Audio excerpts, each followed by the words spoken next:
Good noon once again. In the last of the class, I have discussed supply, valuation and time of supply. फटाफट से इस बार हम input tax credit देख लेते हैं, registration देख लेते हैं और कंपोजिशन स्कीम देख लेते हैं. ये तीन टॉपिक हम आज कंप्लीट कर लेंगे एंड कल बचा हुआ जीएसटी कंप्लीट कर लेंगे. देखो, अच्छा जीएसटी में एक बार वापस बोल दीजिए. 7 सबको क्लियर होगा, है ना. Then 8 composite supply, mix supply. Then you have 9 that is, देख आरसीएम वाली बात थी और चार्जिंग सेक्शन था, है ना. 10 वॉज कंपोजिशन स्कीम, अभी नहीं पढ़ा है, पढ़ा दूंगा. 11 12 11 एग्जाम्ड इनकम है, लेकिन हमें एग्जाम्ड इनकम डिटेल में नहीं दिया गया है. हम मॉड्यूल के हिसाब से ही चल रहे हैं, जो दिया है वही पढ़ रहे हैं.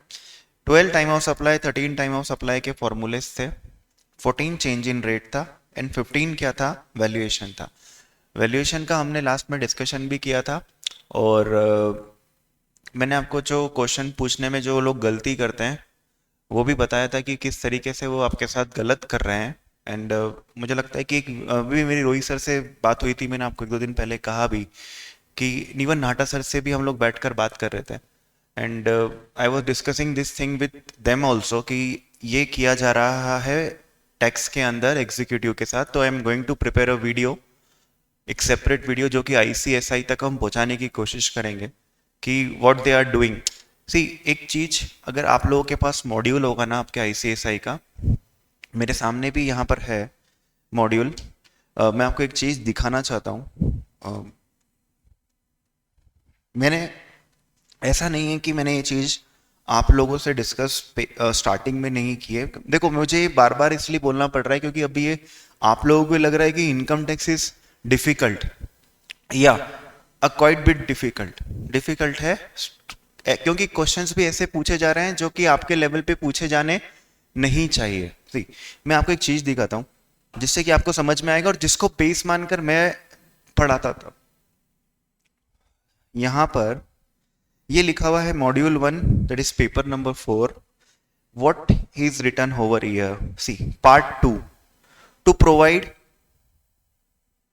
Provide conceptual knowledge. ठीक है, on GST. To provide, what does it mean, what is the difference between part 1 and part 2, tell me. Part 1 easy है, इजी पूछना चाहिए कि डिफिकल्ट पूछना चाहिए. वर्किंग, काम चलाओ. वर्किंग मतलब क्या होता है, काम चलाओ. और कॉन्सेप्चुअल मतलब क्या होता है, इन डेप्थ. ठीक है, what they are doing the opposite thing, they are doing the opposite thing, they are asking conceptual thing. And the problem is that कि इन इनकम टैक्स इतने सारे चैप्टर, देखो जिसने भी मॉड्यूल डिजाइन किया है वो एकदम वाहियात इंसान है. उसका रीजन देखना, यहां पर लिखा है computation of income under various head. This is your chapter number 4th. Recording is on बेटा, recording is on. This is chapter number 4th. ठीक है, इसके अंदर house property, salary, business head, other sources, capital gains, पांचों की पांचों chapter एक में डाल दिए. सीए वाले एग्जाम में होता है, हर एक चैप्टर से क्वेश्चन आता है. कैपिटल गेन्स का एक प्रॉपर क्वेश्चन होता है, हाउस प्रॉपर्टी का एक प्रॉपर क्वेश्चन होता है. ठीक है, यहां पर भाई साहब अब इस 4 में से 2 क्वेश्चन पूछना है, 2 पूछ लेगा, 3 पूछना है, 3 पूछ लेगा, इस वाले से उठाकर 8-10 पूछ लेगा. अब लेंथ देखा जाए तो चैप्टर नंबर 4 की लेंथ कितनी है, बहुत ज्यादा, और पता नहीं क्या करेंगे, कैसे पूछेंगे, कुछ भी कर देंगे. सो इनजस्टिस, बिल्कुल गलत है ना, बहुत ज्यादा गलती है पूछने में. वही बात उठाने की बात चल रही है अब कि यार ऐसा होना नहीं चाहिए आप लोगों के साथ. बट एनीवेज, अब हम इस जीएसटी पे आ जाते हैं. बेटा जीएसटी के अंदर सबसे पहले मैं आप लोगों को क्या बताऊं, इनपुट टैक्स क्रेडिट. अच्छा, इनपुट टैक्स क्रेडिट के अंदर मेजर सेक्शन कौन से पढ़ने होते हैं, 16, 17, 18, है ना. 16, 17, 18। 16 में क्या दे रखा है? 16 में दे रखा है कंडीशन टू अवेल जीएसटी। वो क्या क्या कंडीशन है जिसके बेसिस पे आपको जीएसटी की क्रेडिट मिलेगी? 17 में मेजरली किन चीजों की क्रेडिट नहीं मिलती, और जीएसटी कहां पर होता है, स्पेशल केसेस में क्रेडिट कैसे मिलती है, वो 18 में दे रखा है। लेट्स मैंने आप लोगों को एक इसके चार्ट्स शेयर कर रखे हैं, है ना, share you the chart already. Okay, come on to this section number 16। ठीक है, कुछ कंडीशन है, फटाफट से मैं रीड कर देता हूं। अच्छा, एग्जाम में याद रखना क्वेश्चन कैसा आएगा, which of the following is not a condition to avail GST, which of the following is a must condition to avail GST। सबसे पहले जीएसटी की क्रेडिट किसको मिलेगी? रजिस्टर्ड पर्सन को ही मिलेगी। जो रजिस्टर्ड पर्सन है उसी को क्रेडिट मिलेगी on inward supplies of goods and services. ठीक है, चाहे आप गुड्स लेते हो चाहे सर्विसेज, तो क्रेडिट किसकी मिलती है? अगर मैं एज ए नाटा एकेडमी कैमरा खरीद के लेकर आता हूँ, क्रेडिट मिलेगी। मैंने किसी टेक्नीशियन की सर्विस ली कैमरे को सेटअप वगैरह करने के लिए, उसको पेमेंट किया, उस पर भी जीएसटी लगा, उसकी भी मुझे क्या मिलेगी? क्रेडिट मिलेगी। चाहे कैपिटल गुड्स खरीदते हो चाहे रॉ मटेरियल खरीदते हो, सबकी क्या मिलती है? क्रेडिट मिलती है। एक बात याद रखिएगा, अगर किसी की किराने की दुकान है तो किराने का सामान जो खरीदता है उसके ऊपर जो जीएसटी देता है उसकी तो वो क्रेडिट मिलेगा ही मिलेगा। लेकिन एसी वगैरह भी खरीदा एंड कुछ कंप्यूटर वगैरह भी परचेस किया, उस पर भी जीएसटी दिया तो उसकी क्रेडिट मिलेगी। वो उसका यूज कहाँ होना चाहिए? इन फर्दरेंस ऑफ बिजनेस। क्रेडिट लेने के लिए उसका यूज कहाँ होना चाहिए? इन फर्दरेंस ऑफ बिजनेस होना चाहिए। इन फर्दरेंस ऑफ बिजनेस के लिए खरीदा। ठीक है, फिर क्वेश्चन कल करेंगे, है ना, will solve the question tomorrow. अगर टाइम रहा हमारे पास तो बिल्कुल हम कल क्लास रहेगी, मोस्ट प्रोबेबली आफ्टरनून 1 बजे के अराउंड आपकी क्लास रहेगी, है ना, 1 to 3। सो कल आपको क्वेश्चंस वगैरह मुझसे कुछ और जब तक कर लेना, कुछ और जीएसटी के क्वेश्चंस पूछना है तो वो आप पूछ लेना। ठीक है, if the following conditions are fulfilled. सबसे भैया पहले क्या भरा हो? रिटर्न भरना जरूरी है। जीएसटी की क्रेडिट क्लेम करने के लिए क्या चाहिए आपको? रिटर्न चाहिए, है ना, रिटर्न चाहिए। मैंने परचेस किया तो भैया मैंने क्या भर दिया हो? रिटर्न भर दिया हो अपना। Then tax on such supply has been paid, है ना, टैक्स भर दिया हो, उसके ऊपर क्या कर दिया हो? टैक्स का पेमेंट कर दिया हो। किसने पेमेंट कराओ?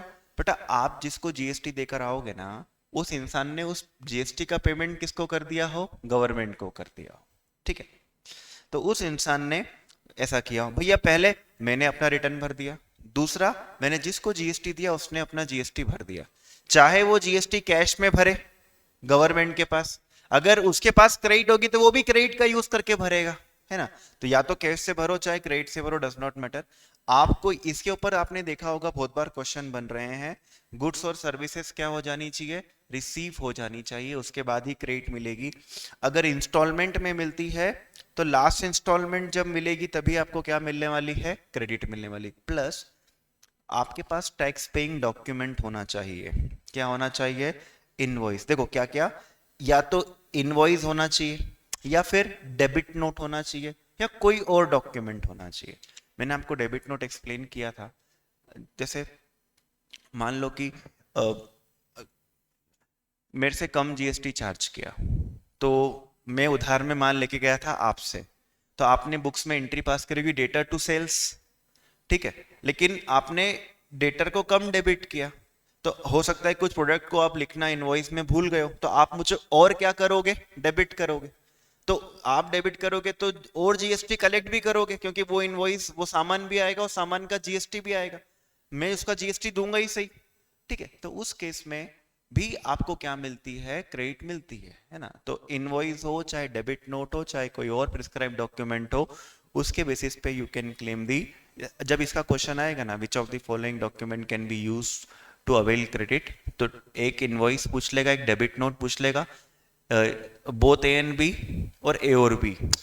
सो ए और बी दोनों काम आएगा, ए भी चल जाएगा बी भी चल जाएगा।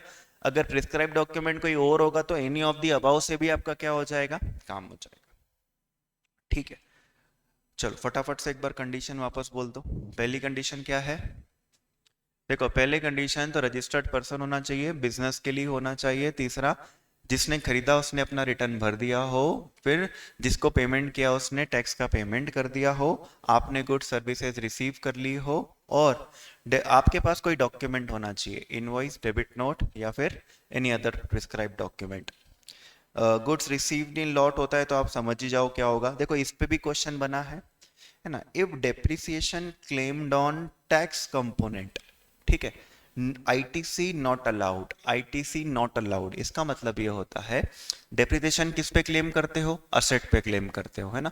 आपने कोई असेट परचेस करी, फॉर एग्जांपल ये मॉनिटर परचेस किया।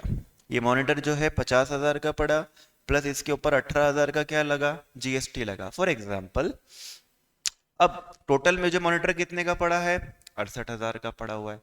अगर मैं डेप्रिसिएशन 68,000 पे लगा लूंगा ना, तो मुझे ये क्रेडिट नहीं मिलेगी। I will not get this credit. तो मतलब क्रेडिट लेने के लिए क्या करना पड़ेगा आपको, इसको असेट मानना पड़ेगा और इसके ऊपर डेप्रिसिएशन नहीं लेना पड़ेगा। तो 50,000 को ही क्या मानो आप, असेट मानो, तो ठीक रहेगा। इसके बाद ये जैसे ये वाली बात भी आपको क्लियर थी।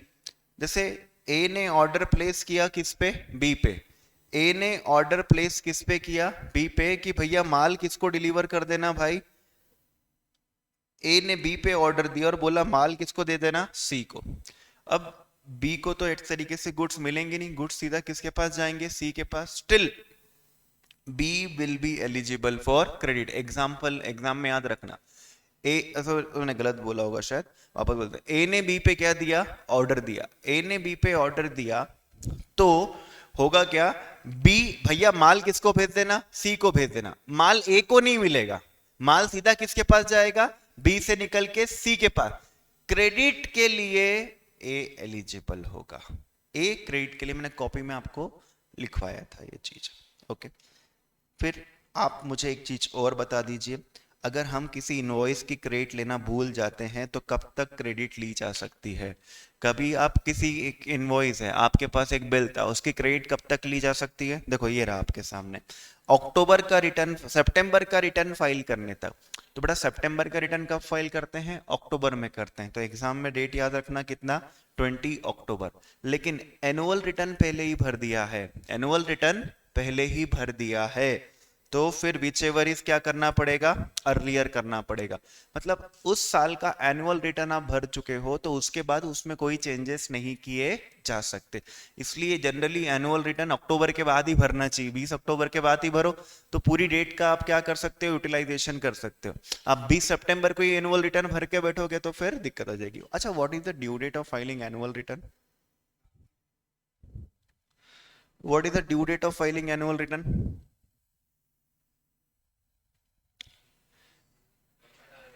31 दिसंबर, 31 दिसंबर, remember, in GST annual return filing date. मतलब इनकम टैक्स का अक्टूबर, 31 अक्टूबर, 31 जुलाई, 30 नवंबर। और इसमें ये किसका है, आपका जीएसटी का। याद था बेटा किसी को कि भूल गए थे? 30 सितंबर ऑडिट की डेट होती है। 30 सितंबर किसकी डेट होती है, ऑडिट करवाने की डेट। अगर आपने पहले क्लासेस करी होगी तो पहले डेट हुआ करती थी 30 सितंबर, फिर डेट कहाँ कर दी गई है, 31 अक्टूबर, 31 जुलाई, 31 अक्टूबर, 31 जुलाई, 31 अक्टूबर। 30 नवंबर याद था। अब बेटा 30 नवंबर तो, 30 नवंबर किस पे अप्लाई होती है? नहीं, इंटरनेशनल ट्रांजैक्शंस जो होते हैं, इंटरनेशनल ट्रांजैक्शंस के केस में 30 नवंबर अप्लाई होती है। मैंने कहा था कि ये आपके चैप्टर में, आपके सिलेबस में चैप्टर नहीं है, बट इसकी ड्यू डेट याद रख लेना, कभी पूछ लिया तो।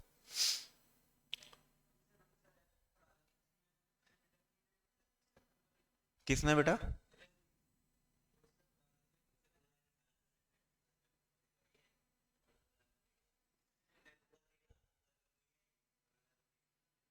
देखो यार, ऐसा नहीं हो सकता, ऐसा नहीं हो सकता है।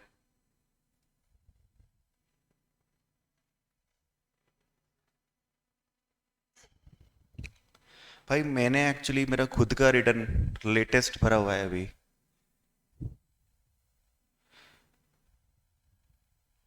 और इस बार उसको 7 नवंबर तक इंक्रीज भी किया था, विच वॉज टिल 31 अक्टूबर, उसको 7 नवंबर तक। ऑडिट सबमिट करने की डेट क्या होती है? ऑडिट सबमिट करने की डेट इज 30 सितंबर, एंड रिटर्न फाइल करने की डेट इज 31 अक्टूबर।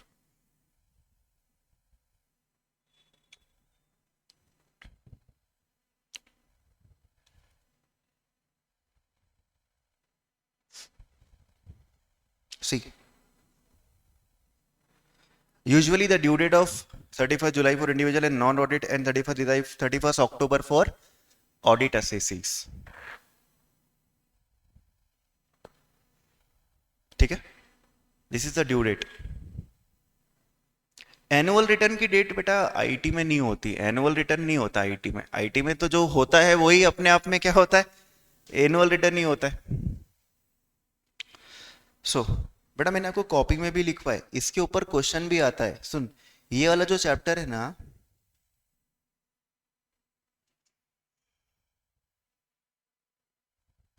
एक डाउट आ ही रहा है तो अपन देख ही लेते हैं।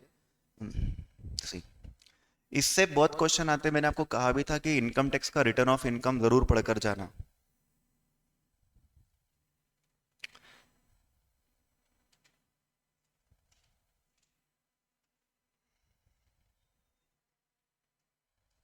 सी, दीज आर 3 डेट्स। ये एक डेट ये इनकम टैक्स की है ना, 31 अक्टूबर।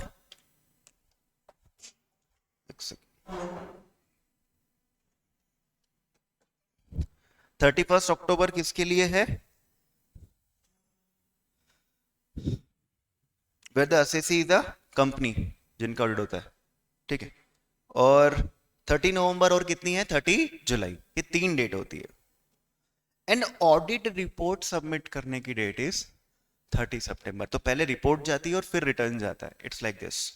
अर्लियर, आज से 1 साल पहले, इसके जस्ट 1 साल पहले तब हुआ करता था कितना, 30 सितंबर।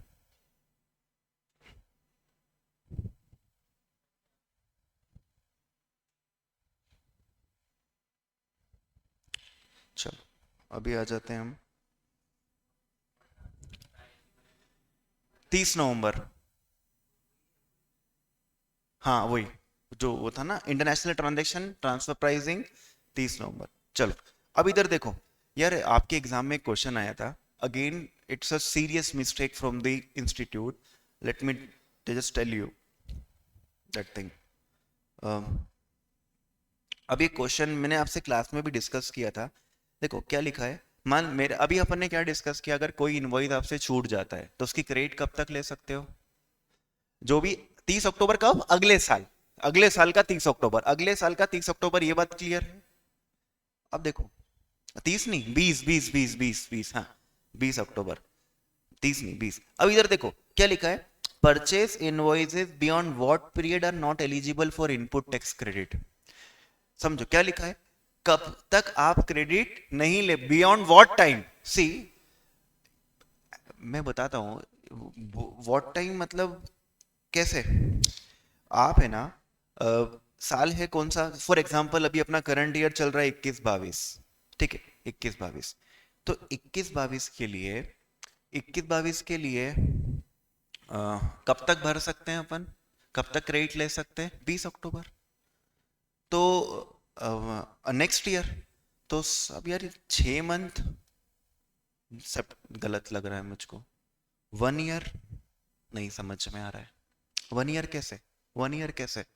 आपको तो साल खत्म होने के बाद कब तक जाएगा, 20 अक्टूबर। ना 2 साल और ना ही 9 महीने।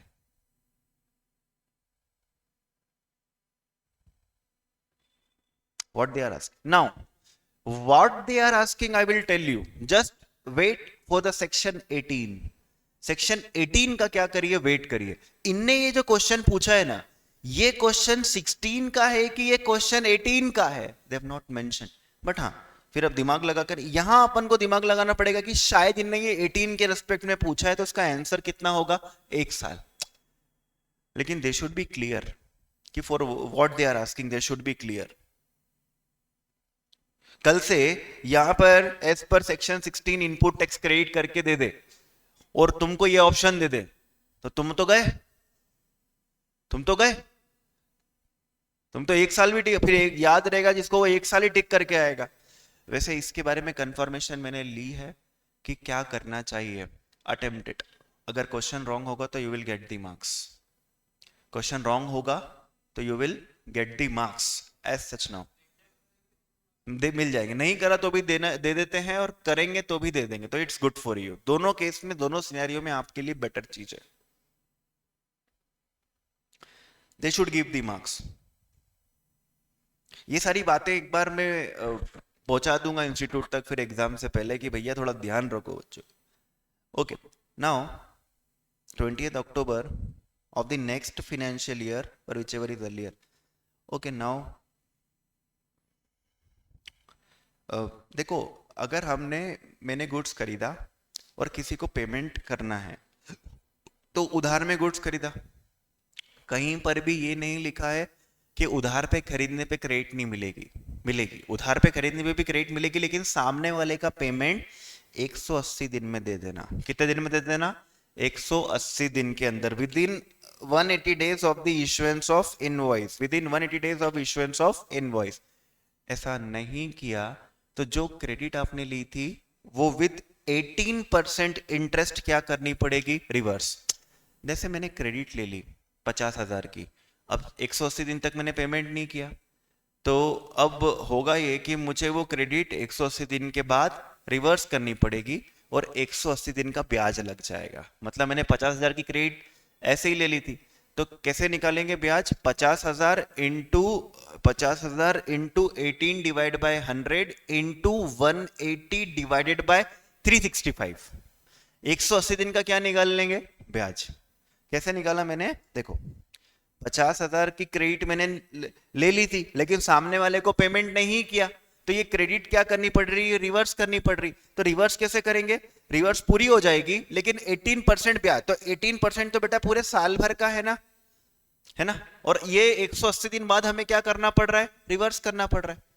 मान लो कि आप उसको 190 दिन तक पेमेंट नहीं करते हो, तो फिर 190 दिन का क्या लगेगा? ब्याज लगेगा। सो अभी के लिए अपन ये मान लेते हैं कि 180 दिन के बाद हम रिवर्स कर रहे हैं, तो फिर इंटू 180 डिवाइडेड बाय 365 का ब्याज। तो रिवर्स कितनी करनी पड़ेगी मालूम है? 50,000 तो रिवर्स करना है प्लस ब्याज मिलाकर रिवर्स करना है। नुकसान है ना आपका। एग्जाम में क्वेश्चन सॉल्व नहीं करवाएंगे, वो यही पूछेंगे कि भैया कितने दिन में पेमेंट नहीं किया तो क्रेडिट रिवर्स करनी पड़ जाएगी। ठीक है, that is it. Okay, I hope I am clear till yet, है ना। Then come on to section 17।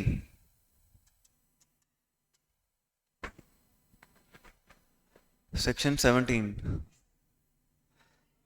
वो कुछ एकदम से लगा कोई टूट के गिर तो नहीं जाएगा। ब्लॉक्ड क्रेडिट, ब्लॉक्ड क्रेडिट है ना। मेजर हमें ये पढ़ना है 17 के अंदर, किन किन चीजों की क्रेडिट नहीं मिलती बच्चों, ये याद रख के जाओगे, इस पे क्वेश्चन आएगा, है ना। किन किन चीजों की क्रेडिट नहीं बनती? मोटर व्हीकल की नहीं बनती। मोटर व्हीकल, अच्छा मोटर व्हीकल कौन सी वाली मोटर व्हीकल? जिसकी motor vehicle for transportation of person with seating capacity less than equal to कितनी है? 13 इंक्लूडिंग ड्राइवर। मतलब जो मोटर व्हीकल की कैपेसिटी 13 तक है इंक्लूडिंग ड्राइवर, तो भैया उसकी क्रेडिट नहीं मिलेगी। उसकी अगर जिसकी सिटिंग कैपेसिटी 13 से ज्यादा है उसकी क्रेडिट क्या हो जाएगी? मिल जाएगी। हाँ देखो, लेकिन एक्सेप्शन है, एक्सेप्शन है। अगर किसी का मोटर व्हीकल सप्लाई करने का ही बिजनेस है तो उसे क्रेडिट मिल जाएगी। अगर किसी का ट्रांसपोर्टेशन ऑफ पैसेंजर का ही बिजनेस है तो मिल जाएगी। ट्रांसपोर्टेशन ऑफ गुड्स का भी हो तो भी क्या हो जाएगी? मिल जाएगी, है ना। ट्रांसपोर्टेशन ऑफ पैसेंजर भी होगा तो चलेगा,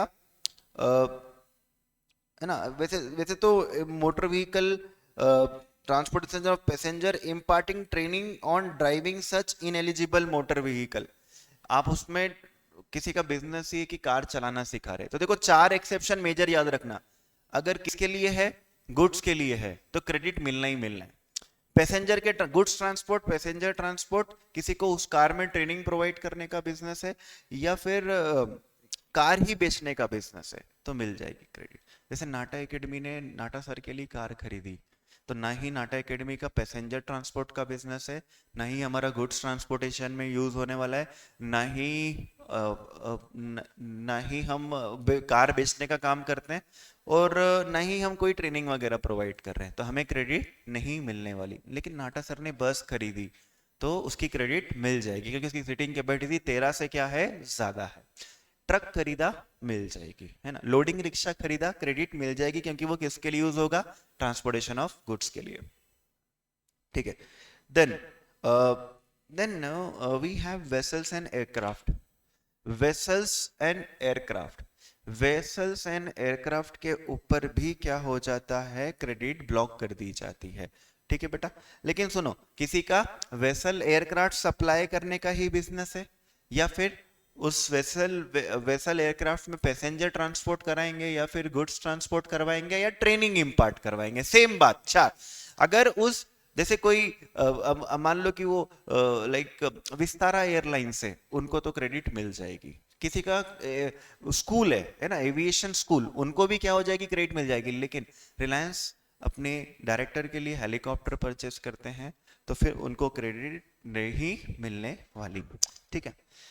फिर नेक्स्ट था, देखो जो इनएलिजिबल है, ये जो इनएलिजिबल मोटर व्हीकल है, वेसल है, एयरक्राफ्ट है, इनका इंश्योरेंस करवाते हो, सर्विस करवा रहे हो, रिपेयर मेंटेनेंस करवाते हो, ठीक है। क्या उनकी general insurance, servicing, repair and maintenance, उसकी भी क्रेडिट नहीं मिलती, उसकी भी क्रेडिट में। लेकिन अगर याद रखो, मेन व्हीकल की क्रेडिट मिलेगी, तो उसके इंश्योरेंस, उसके मेंटेनेंस की भी आपको क्या, सर्विसिंग की भी क्या मिल जाएगी, क्रेडिट मिल जाएगी। देन अगर यही सारी चीजें आप खरीदते नहीं हो, लीज पे, किराए पे ले लेते हो, तो भी डीजल। आपने कार किराए पे ले ली, उसके ऊपर क्रेडिट नहीं मिलेगी। आपने वेसल्स किराए पे ले ली, आपको क्रेडिट नहीं मिलेगी। आपने वही एयरक्राफ्ट किराए पे ले लिया, you will not get the credit. लेकिन यस, एक बात याद रखना, अगर आपने वेसल किराए पे ली है ट्रांसपोर्टेशन ऑफ गुड्स के लिए, तो फिर क्या हो जाएगा, चल जाएगा, है ना, वो चल जाएगा। तो जहां मेन एलिजिबल है, तो बाकी चीजें भी क्या हो जाएगी, एलिजिबल। जहां पे मेन इन एलिजिबल है, तो उससे रिलेटेड सारी चीजें क्या हो जाएगी, इन एलिजिबल, ठीक है। फूड्स एंड बेवरेजेस की नहीं मिलती, है ना, याद रखिएगा। एक वो चखना वखना मंगाया लिखा हुआ आएगा क्वेश्चन में, उसकी क्रेडिट नहीं मिलेगी। आउटडोर कैटरिंग वगैरह की क्रेडिट नहीं मिलती। ये ब्यूटी ट्रीटमेंट वगैरह करवाया, उसकी क्रेडिट नहीं मिलती। हेल्थ सर्विसेज की क्रेडिट नहीं मिलती। और ये CNPS मतलब ये वही होगा, कॉस्मेटिक एंड प्लास्टिक सर्जरी, इसकी भी नहीं मिलेगी। लाइफ इंश्योरेंस, हेल्थ इंश्योरेंस की भी नहीं मिलेगी, है ना। लाइफ हेल्थ इंश्योरेंस, चलो फटाफट से इधर देखो, किस किस की नहीं मिलने वाली, मोटर व्हीकल, वेसल्स, एयरक्राफ्ट, इसका, इन तीनों का रिपेयर मेंटेनेंस इंश्योरेंस, ठीक है। Foods and beverages, outdoor catering, plastic surgery, beauty treatment, और लाइफ इंश्योरेंस और हेल्थ इंश्योरेंस। हाँ, लेकिन सुनो, जिनका ये इसी का बिजनेस है ना, जिनका बिजनेस ही किसका है, भैया डॉक्टर है, प्लास्टिक सर्जरी करना काम है, ब्यूटी पार्लर वाले, उनका काम ही ब्यूटी ट्रीटमेंट करना है, उनको तो क्रेडिट मिलेगी। वो सामान खरीदेंगे ना, वो शैम्पू वैम्पू खरीदेंगे लॉरियल से, GST लगेगा, तो उसकी तो क्रेडिट उनको क्या हो जाएगी, मिल जाएगी। अपन ने इनसे ब्यूटी ट्रीटमेंट करवाया, इनसे शैम्पू वगैरह खरीदा, तो उसकी क्रेडिट अपने को मिलने वाली नहीं है। लेकिन एक बात और याद रखना, एग्जाम में ऐसा पूछेंगे, हेल्थ इंश्योरेंस करवाया, ये आता है क्वेश्चन, है ना, हेल्थ इंश्योरेंस करवाया, लेकिन किसी लॉ ने बोल दिया कि करवाना जरूरी है, या खाना खिलाना जरूरी है, लॉ ने बोल दिया कि इसकी सर्जरी करवा, लॉ ने बोल दिया कि ये करवा वो करा, तो क्रेडिट मिलेगी। समझो, मान लो कि वो बोलेंगे किसी एम्प्लॉय का काम करते हुए चेहरा बिगड़ गया, तो उसमें लिखा था कि एम्प्लॉयर को एम्प्लॉय का कॉम्पनसेशन देना पड़ेगा, उसका ट्रीटमेंट करवाना पड़ेगा, लेबर लॉ किसी में लिखा होगा मान लो, तो भैया करवाया, लॉ के बोलने से करवाया, तब तो क्रेडिट क्या हो जाएगी, मिल जाएगी। उसका हेल्थ इंश्योरेंस, उसका लाइफ इंश्योरेंस, उसकी क्रेडिट भी क्या हो जाएगी, मिल जाएगी। ठीक है, ये जिम वगैरह की नहीं मिलती, किसी हेल्थ क्लब की नहीं मिलती। ये भी पूछा है एग्जाम में, ये भी पूछा है एग्जाम में, है ना, ये भी पूछा है। Travel benefits to employ, employ का जा गोवा घूम के आ, नहीं मिलेगी क्रेडिट, है ना, नहीं मिलेगी। लेकिन यहां पर याद रखो, जहां पर भी स्टेट्यूटरी ऑब्लिगेशन है, बाहर भेजना, लॉ ने बोला है कि बाहर भेजना पड़ेगा, लॉ ने बोला है कि जिम ज्वाइन करवाना पड़ेगा, क्लब ज्वाइन करवाना पड़ेगा, तब तो क्या हो जाएगी, क्रेडिट मिल जाएगी। स्टेट्यूटरी ऑब्लिगेशन जो क्रिएट की गई है, एनआरटीपी को नहीं मिलती है। लेकिन एनआरटीपी को एक चीज, जैसे एनआरटीपी इन सीटीपी को मिलती है, मिलती है, मिलती है, मिलती है, मिलती है, एनआरटीपी को नहीं मिलती। हम तो एनआरटीपी सीटीपी भाई भाई बन के साथ में चलते, लेकिन यहां पर क्या हो गए, अलग हो गए, तो एनआरटीपी को नहीं मिले। लेकिन सुनो, जो गुड्स इसने इंपोर्ट किया था, आपको याद है इंपोर्ट करते हैं गुड्स, तो वहां पे अपन ने एक मस्ती करी थी, total A, total B, total C, total D, total E, और ई पे अपन ने आईजीएसटी लगाया था। ई पे याद है ना, अपन ने आईजीएसटी लगाया था, तो वो वाले आईजीएसटी की क्रेडिट मिल जाएगी, है ना। इंपोर्टेड, हाँ, अब वो इंडिया में जो गुड्स खरीदेगा उसकी क्रेडिट उसको नहीं मिलने वाली, लेकिन जो वो बाहर से लेकर आया है उसकी क्रेडिट तो क्या हो जाएगी, उसको मिल जाएगी। I hope you are getting. बेटा अगर ये 70 सेक्शन 74, 130, 129 लिखा हुआ आ जाए ना, तो इन चीजों की क्रेडिट नहीं मिलती। कौन सा 74, 129? अब इतने नालायक गधे लोग है ना, 74 to 129, 130 है ही नहीं तुम्हारे मॉड्यूल में, है ही नहीं। पता चला उसका ही क्वेश्चन बना लेंगे तो अब तुम क्या करोगे, तो याद रखना 74, 129, 130, इसमें ना अगर कोई फ्रॉड किया है, कोई जानबूझ के आपने कुछ चोरी करने की कोशिश की है, तो फिर क्रेडिट नहीं मिलेगी, तो फिर क्रेडिट नहीं मिलेगी। ठीक है, ओके बेटा, फिर आगे बढ़ रहा हूं। वर्क्स कॉन्ट्रैक्ट, वर्क्स कॉन्ट्रैक्ट की क्रेडिट नहीं मिलती इमूवेबल प्रॉपर्टी के लिए। अगर वैसे मैंने बिल्डिंग बनाने का वर्क्स कॉन्ट्रैक्ट दिया, बिल्डिंग बनाने का वर्क्स कॉन्ट्रैक्ट दिया, मैंने बिल्डिंग में टाइल्स चेंज कर दो, पेंट वगैरह कर दो, वर्क्स कॉन्ट्रैक्ट दिया जिसमें हम लेबर प्लस मटेरियल का कॉन्ट्रैक्ट देते हैं, तो उसकी क्रेडिट नहीं मिलती, नहीं मिलती। लेकिन प्लांट एंड मशीनरी के लिए है तो मिल जाएगा। अगर वर्क्स कॉन्ट्रैक्ट किसके लिए है, प्लांट एंड मशीनरी के लिए है तो मिल जाएगा। और अगर प्लांट एंड मशीनरी के हाँ? नहीं मिलेगा, बिजनेस की शॉप के लिए तो भी, नाटक की बिल्डिंग के लिए नहीं मिलेगा। हाँ लेकिन सुनो, कब मिल जाएगा बिल्डिंग के लिए, ऑफिस बिल्डिंग के लिए कब मिल जाएगा, जब अगर आपने उसको कैपिटलाइज नहीं करा है, पीएनएल में खर्चा माना है, तो नाटा सर ने रिपेयर करवाया और उस रिपेयर को क्या मान ले, खर्चा मान ले, तो क्रेडिट मिल जाएगी, है ना। रिपेयर्स, रिपेयर्स में क्या कर दे, रिपेयर्स मान ले, बिल्डिंग को बैलेंस शीट में शो कर दिया तो क्रेडिट नहीं मिलेगी, याद रखिएगा, है ना। वर्क्स कॉन्ट्रैक्ट पे क्वेश्चन बन जाएगा। Works contract for immovable, works contract for movable property मिल जाएगा, इमूवेबल प्रॉपर्टी नहीं मिलेगा। अगर प्लांट एंड मशीनरी इमूवेबल है तो मिल जाएगा ना। Sir plant and machinery movable कैसे होती है, बड़ी बड़ी फर्नेसेस होती है जो कि एक जगह से दूसरी जगह शिफ्ट नहीं हो सकती, तो फिर मिल जाती है उसकी। अगर आपने बिल्डिंग बनाने का कॉन्ट्रैक्ट नहीं दिया, कॉन्ट्रैक्ट कैसे देता, ठेका दे दिया, मान लिया तेरा लेबर लिया, बना के दे दे भाई। कभी कभी हम क्या बोलते हैं, तू तेरे लेबर लिया, हम माल खरीद के लाके देंगे, तू बना। हमने इनपुट रेती लाए, सीमेंट लाए, पेंट लाए, ये लाए, वो लाए, ये इनवर्ट सप्लाईज लेकर आए, तो इन सब रेती सीमेंट वगैरह के ऊपर हमने जो जीएसटी दिया उसकी क्रेडिट हमें नहीं मिलेगी, नहीं मिलेगी, नहीं मिलेगी। ठीक है, लेकिन इमूवेबल प्रॉपर्टी के लिए है तो मिल जाएगी। और अगर कंस्ट्रक्शन जो आप करवा रहे हो उसको पीएनएल में दिखाओगे, यानी छोटा मोटा कंस्ट्रक्शन है, तो उसकी क्रेडिट वो क्या कर देंगे, प्रोवाइड कर देंगे आपको। चोरी हुए गुड्स की क्रेडिट नहीं मिलती, चोरी हुए हुए गुड्स की क्रेडिट नहीं मिलती, जो गुड्स डिस्ट्रॉय हो गया उसकी क्रेडिट नहीं मिलती, पर्सनल यूज करने वाले की चीजों की क्रेडिट नहीं मिलती है, और कंपोजिशन लेवी वालों को क्रेडिट नहीं मिलती। इतनी चीजें आपको क्या करनी है, याद रखनी है। बच्चों क्वेश्चन कैसा आएगा, which of the following is not eligible to take input credit. Okay, मेरे साथ एक बार खत्म, फटाफट इतना अपन याद करके खत्म कर देंगे। हाँ, वर्क्स कॉन्ट्रैक्ट में मिलती ही नहीं है ना। हाँ, लेकिन अगर कैपिटलाइज नहीं करेंगे अपन तो मिल जाएगी। वर्क्स कॉन्ट्रैक्ट में अपन लाते ही नहीं है, वो ही लेकर आता है। जब भी उसको क्या बोलते हैं, वर्क्स कॉन्ट्रैक्ट बोलते हैं। जब इस कॉन्ट्रैक्ट का नाम ही क्या होता है, वर्क्स कॉन्ट्रैक्ट। मिल जाएगा, उसके लिए तो मिलेगा। प्लांट एंड मशीनरी के लिए कोई दिक्कत नहीं है, they are trying to avoid for the building, है ना।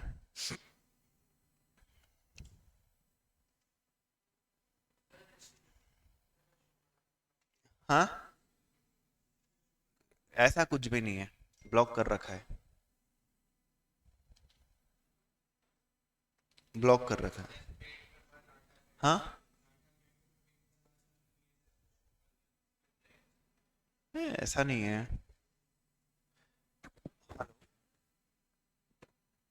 Yes ma'am. हाँ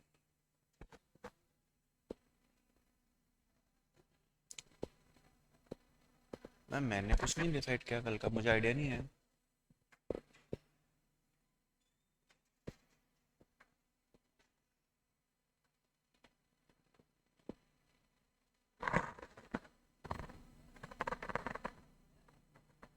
मैम एक बार पता करके बताता हूँ, मैं क्लास में हूँ, मुझे आइडिया नहीं था, आपको बोला इसलिए।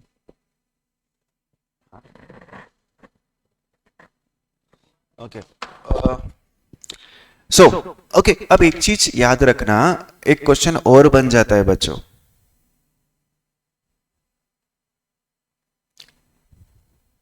इधर देखो, इस पे क्वेश्चन और बनता है।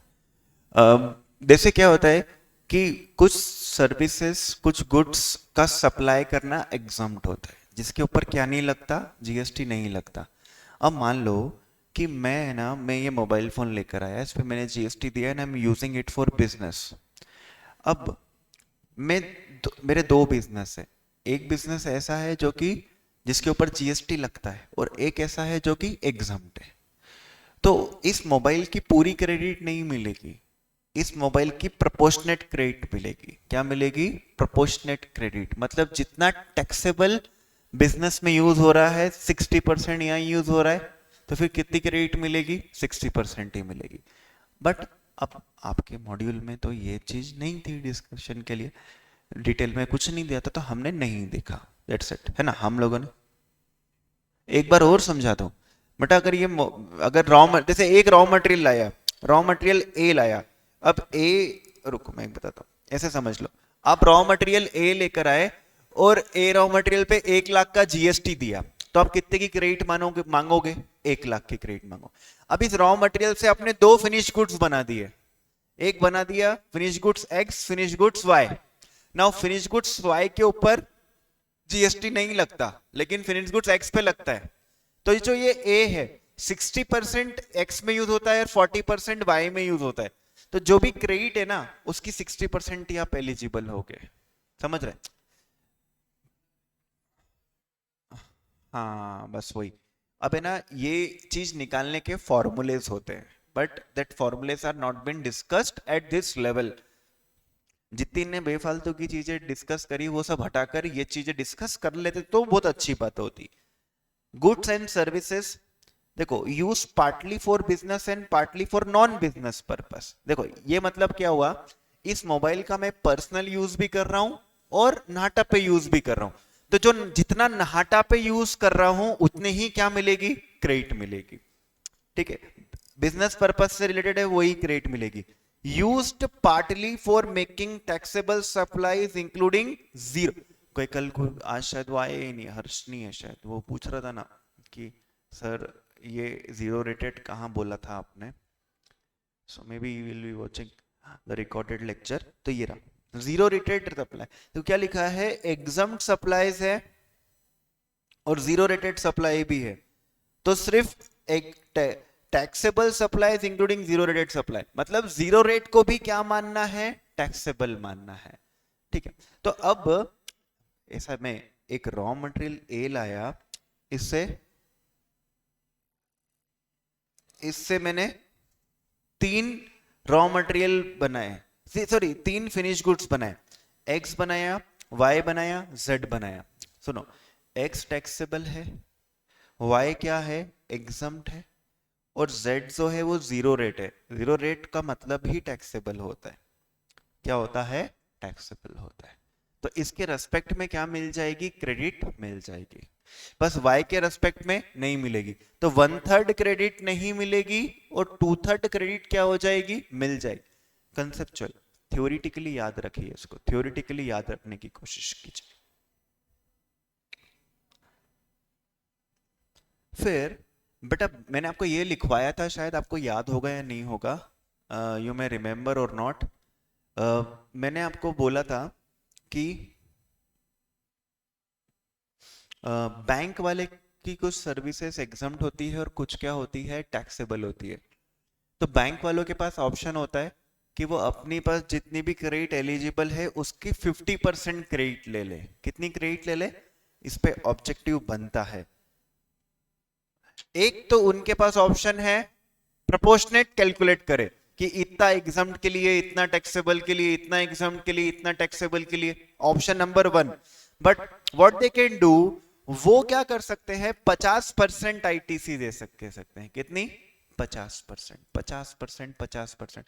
मतलब अगर कोई एसबीआई है, एसबीआई बोलता है कि मेरी 1 करोड़ की क्रेडिट है, वो बोल 1 करोड़ की क्रेडिट है ना, तो आपने कुछ एसबीआई की कुछ सर्विसेज टैक्सेबल है, कुछ एग्जम्प्ट है। तो एसबीआई या चाहे तो प्रोपोर्शनेट कर ले, या फिर वो क्या कर सकता है, 1 करोड़ का 50 लाख कर सकता है, 50 लाख को लैप्स कर सकता है। ऑब्जेक्टिव में ये आ सकता है, ठीक है। ये ऑप्शन किसके पास अवेलेबल है, बैंकिंग कंपनीज एंड एनबीएफसीज के ऊपर। This option is not available to insurance company. This actually क्या है, वो याद है, वो 30 डेज में इनवॉइस इशू करना है, 45 डेज इनके लिए हो जाता है बैंकिंग, और उसमें इंश्योरेंस भी कवर्ड है। लेकिन इस वाले के केस में सिर्फ बैंकिंग कंपनीज एंड एनबीएफसी के लिए ये ऑप्शन है कि भैया 50% ले ले। डन बच्चों, एक बार मुझे बोल दो, 16 क्लियर हो गया, 17 क्लियर हो गया, ठीक है।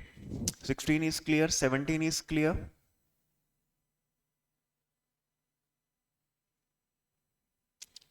नाउ 18 पे आ जाओ, 18 पे आ जाओ।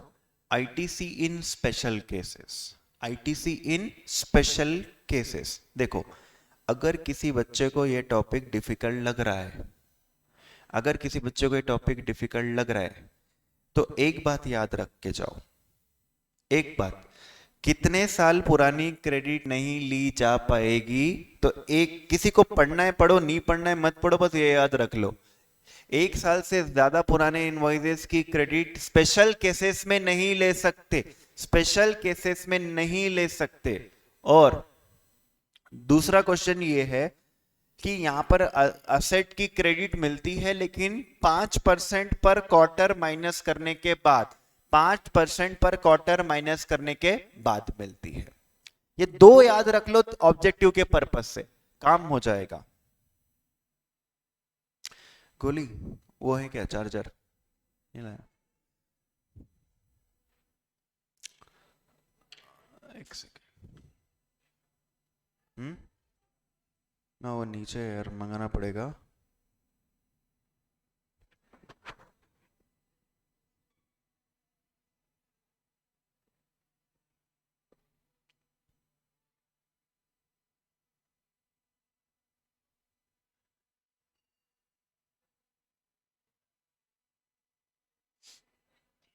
अरे गोलू, एक बार सर का चार्जर लाके दे दे यार क्लास में।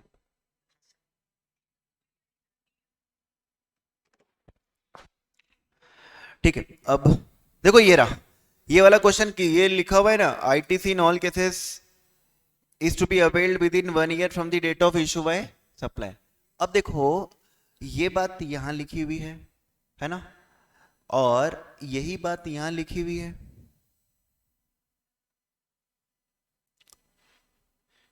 ITC can be availed by this, समझो।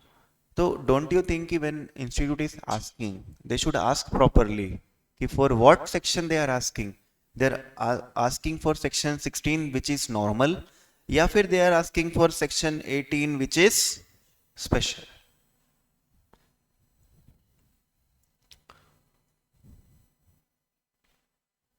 ठीक है, अब बेटा स्पेशल सर्कमस्टांसेस क्या होंगे? स्पेशल सर्कमस्टांसेस क्या होंगे? सबसे पहला सर्कमस्टांस ये होगा switching from composition levy to regular scheme. सुनो, आप पहले कौन सी स्कीम में थे? कंपोजिशन स्कीम में। अब कौन सी स्कीम में आ रहे हो? रेगुलर स्कीम में। या फिर आप एग्जम्प्ट सप्लाई कर रहे थे और अब क्या कर रहे हो? टैक्सेबल सप्लाई कर रहे हो। ये दो केस याद रखो। सबसे पहले ये वाला फर्स्ट केस, ये वाला सेकंड केस। देखो, जब आप कंपोजिशन स्कीम में थे तो आपको क्रेडिट नहीं मिल रही थी। आप जब एग्जाम सप्लाई कर रहे थे तब आपको क्रेडिट नहीं मिल रही थी। लेकिन अब चीजें क्या होने गई है? टैक्सेबल होने गई है। तो गवर्नमेंट एक बात ये बोल देती कि 1 तारीख से सारी चीजें क्या हुई है? टैक्सेबल हुई है। या 1 तारीख से आप कहां पर आए हो? कंपोजिशन स्कीम में आए हो, पुराना नॉर्मल स्कीम में आए हो, पुराना भूल जाओ। बट उन्हें ऐसा नहीं कहा। उन्हें क्या कहा? आप 1 तारीख से टैक्सेबल हो गए हो, 1 तारीख से जो चीज खरीदोगे उसकी क्रेडिट तो आपको मिलेगी, लेकिन जिस दिन आप लाइबल हुए टैक्स देने के लिए, यानी 1 तारीख से एक दिन पहले, 1 तारीख से एक दिन पहले, 1 तारीख से एक दिन पहले, आयुषी ये आ रहा है, ये रजिस्ट्रेशन और अनरजिस्टर्ड की बात आ रही है, रुक, है ना। अभी तो ये दो वाली बात ले ली। तो है ना, एक दिन पहले जो भी रॉ मटेरियल होगा, जो भी फिनिश गुड्स होगा, जो भी WIP होगा, जो भी कैपिटल गुड्स होगा, जो भी रॉ मटेरियल होगा, फिनिश गुड्स होगा, WIP होगा, कैपिटल गुड्स होगा, रॉ मटेरियल होगा, फिनिश गुड्स होगा, WIP होगा, कैपिटल गुड्स होगा, याद रखना इन चारों की क्रेडिट मिलेगी। इन चारों की क्रेडिट मिलेगी। 1 जुलाई से टैक्सेबल हो गया, तो 30 जून के दिन जो भी रॉ मटेरियल था, WIP था, फिनिश गुड्स था और कैपिटल गुड्स था, उसकी क्रेडिट मिलेगी। लेकिन कैपिटल गुड्स की क्रेडिट पूरी नहीं मिलेगी। मान लो कि मैंने वो मोबाइल फोन खरीदा था 50,000 का और 18,000 का क्या था? GST था। तो 18,000 का जो GST था वो पूरा माइनस नहीं कर पाऊंगा, क्रेडिट 18,000 की नहीं मिलेगी। 18,000 में से कितना माइनस करना पड़ेगा? 5% पर क्वार्टर, 5% पर क्वार्टर, है ना। और पार्ट देयर ऑफ। और क्वार्टर कैसे बनता है, मतलब निकालते हैं, आपको मैंने बता दिया, लास्ट क्लास में ही बताया था। कैसे था? अप्रैल मई जून जुलाई को एक, अरे अप्रैल में जून को एक क्वार्टर मानना है, जुलाई अगस्त सितंबर को एक क्वार्टर मानना है, and part thereof, it's like this. Okay, फिर देखो क्या लिखा है, 5% और ITC कैन बी, ठीक है। ये कब का देखना है? On the day preceding, immediately preceding the day. Input की मिल रही है, सेमी WIP की मिल रही है। साल में 4 ही क्वार्टर होते और एक बार में भी 4 ही अच्छे होते, उससे ज्यादा दिक्कत होती। 4 अच्छे। कैपिटल गुड्स की कितनी मिलेगी? 5% पर क्वार्टर और पार्ट देयर ऑफ माइनस करने के बाद। अच्छा अब सुनना, ITC शेल बी वेरीफाइड, जो भी है ये सब है, ये अब समझो। अब मैं आपको क्या बताऊं, सी क्या लिखा हुआ है यहां पर? कितने केस है बच्चों? यहां पर कितने केस है? 1 2 3 4। और अभी हम किसकी बात कर रहे हैं? फर्स्ट की। फर्स्ट मतलब कंपोजिशन से, नहीं फर्स्ट मतलब, हाँ कंपोजिशन से रेगुलर में आ गए, और सेकंड मतलब एग्जाम से कहां आ गए? टैक्सेबल में आ गए, इसकी बात कर रहे हैं। फिर थर्ड भी आएगा और फोर्थ। इस लाइन का मतलब समझते हो क्या होता है?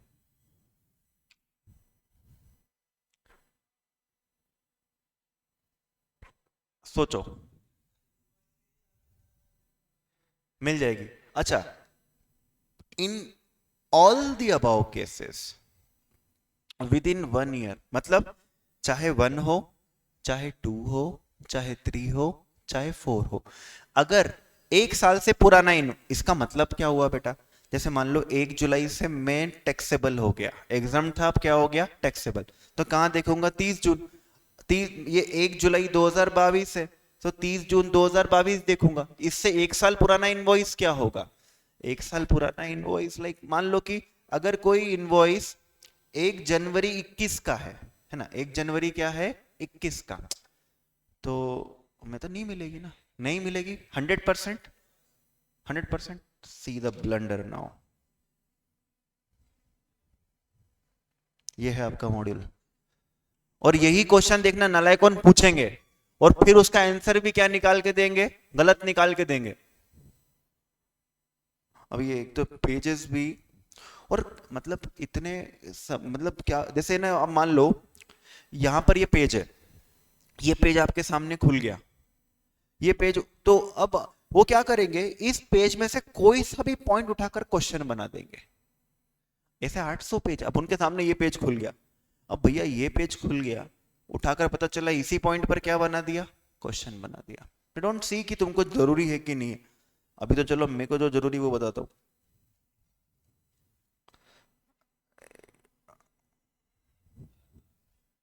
हाँ, सेकंड ग्रुप में कर दिया ना। एक्चुअली थ्योरी करके अच्छा किया है इसको। अब देखो, पता चला ये एक रैंडम पेज खुला, 196D के अंदर कोई भी उठा के पॉइंट पूछ लिया तुमसे, किसको याद रहने वाला है?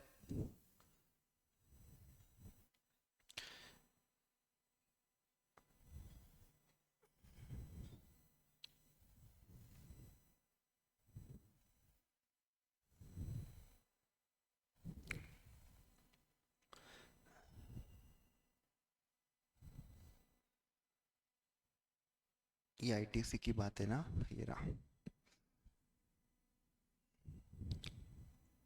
सुनो,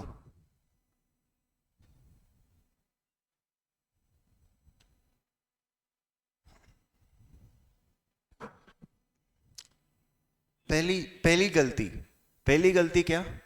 ये एक साल वाली बात है ना, आपके मॉड्यूल ने सिर्फ 2 केसेस में लिखी है, तीसरे चौथे में नहीं लिखी है। गलत है। चारों के ऊपर वो एक साल वाली बात क्या होगी? अप्लाई होगी, है ना, चारों के ऊपर अप्लाई होगी, पहली बात तो ये। अब क्वेश्चन जो इनने बना रखा है वो देखना, ये लिखा हुआ है जैसे acquired asset on 1 April 17 and use for production of exempt supply. तो अभी तो क्या चल रहा था? एग्जाम सप्लाई चल रहा था। नाउ नवंबर 18 से क्या हो गया? वो टैक्सेबल हो गया। नवंबर 18 से क्या हो चुका है? टैक्सेबल हो चुका है। तो हमें अब नवंबर 18 है तो एक दिन पहले आना पड़ेगा। His supplies become taxable. कितने असेट की कॉस्ट कितनी थी? 2.5 लाख। अब जीएसटी कितना था? 18%। जीएसटी तो 2.5 लाख का कितना करोगे?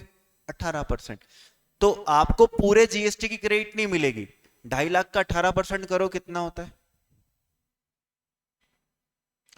45,000 आएगा। ये तो सही कर रहे हैं, है ना? 45,000 आएगा बेटा। अब 45,000 की पूरी क्रेडिट मिलेगी कि 5% पर क्वार्टर माइनस करेंगे?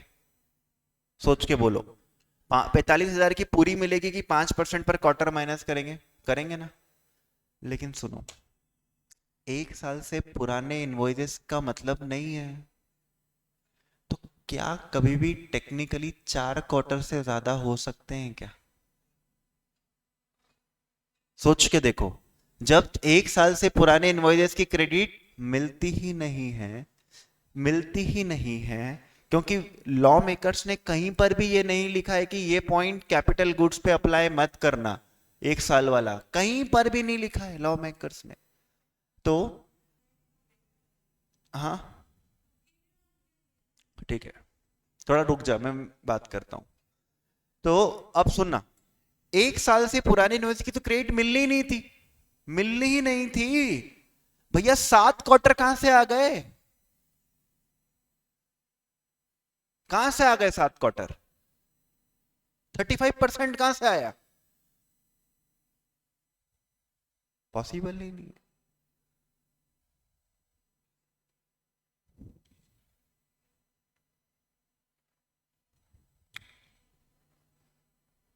और ये तुम्हारे को बेरेक्ट दे के रखा है।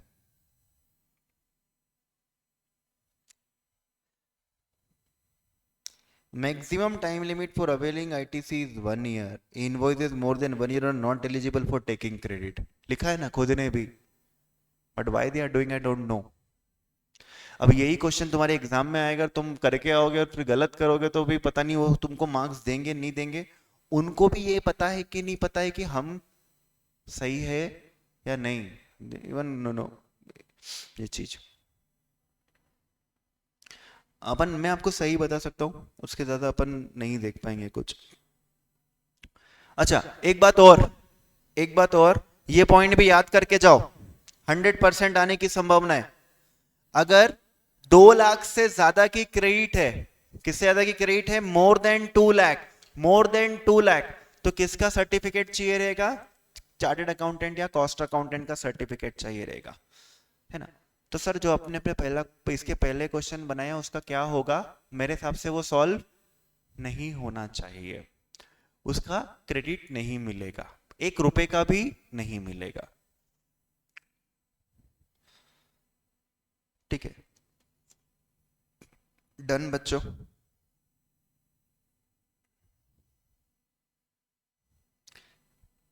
आप बताओ केस 1 केस 2 क्लियर। अच्छा आप अभी अनरजिस्टर्ड थे, आप अभी अनरजिस्टर्ड थे और अब क्या कर रहे हो, रजिस्टर्ड हो रहे हो, तो ये रहा थर्ड। ठीक है, थर्ड और फोर्थ वही वाला पॉइंट है। अभी तक आप अनरजिस्टर्ड थे और अब आप क्या कर रहे हो, अपने मन से रजिस्ट्रेशन कर रहे हो, तो उसको क्या कहते हैं, वॉलंटरी रजिस्ट्रेशन, उसको क्या कहते हैं या फिर आपका टर्नओवर एक्सीड हो गया तो आप लाइबल फॉर क्या हो चुके हो, रजिस्टर्ड हो चुके हो। अच्छा रजिस्टर्ड होने के, लाइबल होने से कितने दिन में आपको अपने आप को रजिस्टर्ड करना पड़ता है, लाइबल होने से कितने दिन में रजिस्टर्ड करना पड़ता है, 30 दिन में। तो देखो बेटा 1 जुलाई को अगर आप लाइबल हुए थे तो आपने 5 जुलाई को रजिस्ट्रेशन के लिए अप्लाई करा और 8 जुलाई को आपको क्या मिल गया, रजिस्ट्रेशन मिल गया। तो सुनना, हम 1 जुलाई से पहले वाले दिन, कितना जून, 30 जून, जो भी रॉ मटेरियल होगा, फिनिश गुड्स होगा, डब्ल्यूआईपी होगा, तीनों की क्रेडिट ले पाएंगे। Raw material, WIP, finish goods. इसमें सेकंड और थर्ड और फोर्थ वाले पॉइंट में कैपिटल गुड्स नहीं है, नहीं है, नहीं है, नहीं है, नहीं है। ठीक है, देख लिया ना, यहां पर क्या लिखा हुआ है, कैपिटल गुड्स के लिए अलग से दे दिया, यहां पर ये 3 चीज, कैपिटल गुड्स नहीं। तो याद रखो भाई, स्पेशल केस क्या हो गया, कंपोजिशन स्कीम से नॉर्मल स्कीम, एग्जम्प्ट सप्लाई से taxable supply, raw material, WIP, finish goods, capital goods सबकी क्रेडिट मिलेगी। लेकिन अगर अनरजिस्टर्ड थे, रजिस्टर्ड हो गए, अनरजिस्टर्ड थे, रजिस्टर्ड हो गए, तो कैपिटल गुड्स की छोड़ के सबको मिलेगी, सबकी मिलेगी। ठीक है, in the last of the attempts they have made the question like this. Let me take, okay, uh,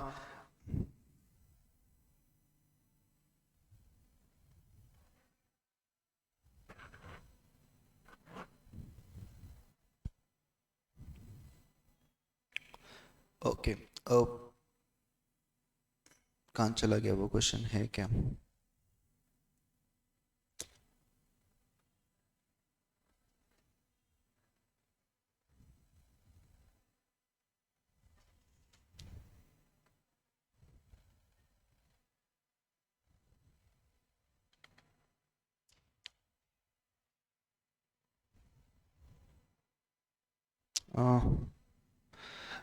in case of compulsory registration,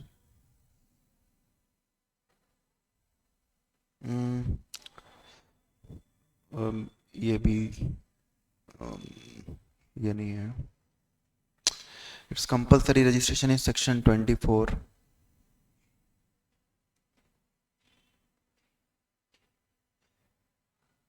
एक था ये वाला,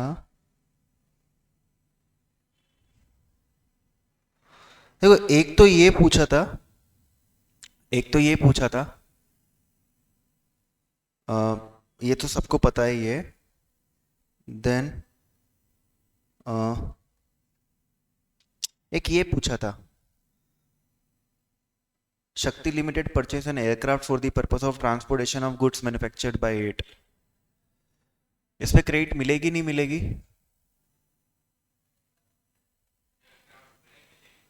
अबे नालायक, उल्टा लटकाऊंगा पंखे पे। मिलेगी ना? गुड्स के लिए था वो।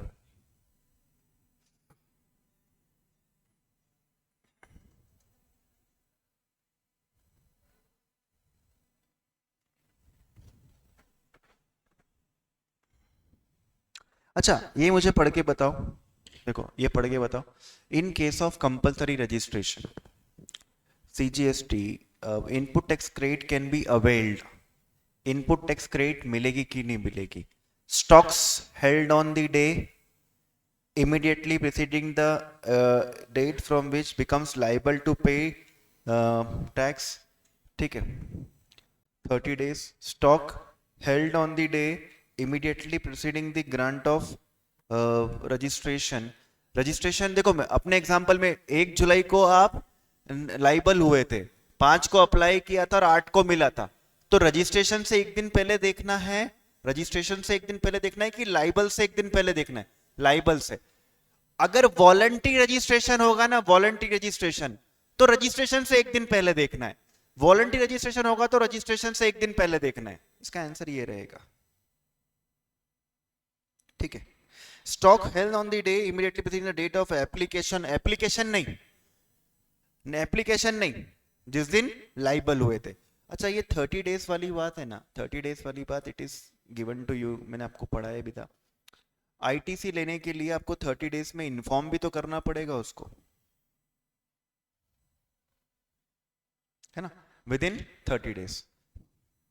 सीए का सर्टिफिकेट कब लगेगा? जब 2 लाख से क्या हो ज्यादा, 2 लाख से क्या हो ज्यादा। Okay, this are the major cases, है ना? This are the major cases. Okay,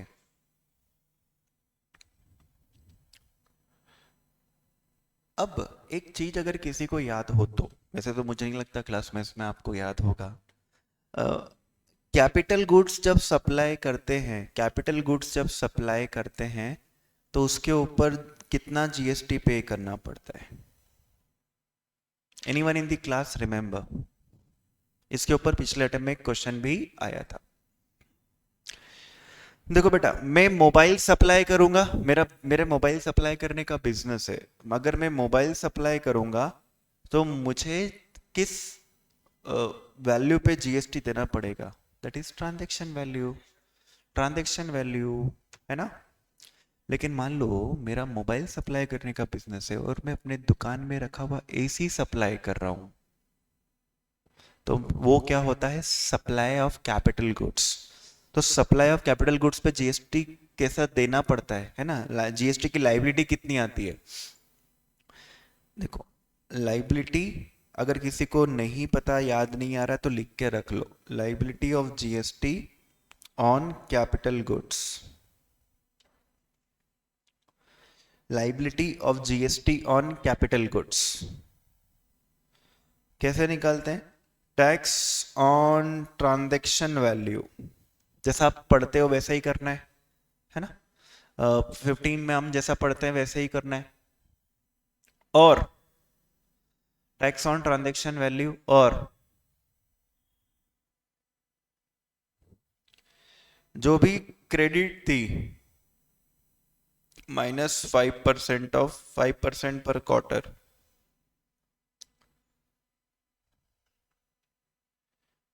whichever is higher।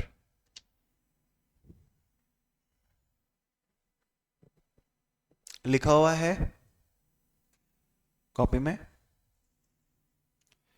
लिखवाया तो था बेटा मैंने, ऐसा मुझे याद है, मैंने करवाया था आपको ये। पार्थ, है तेरी कॉपी में लिखा हुआ?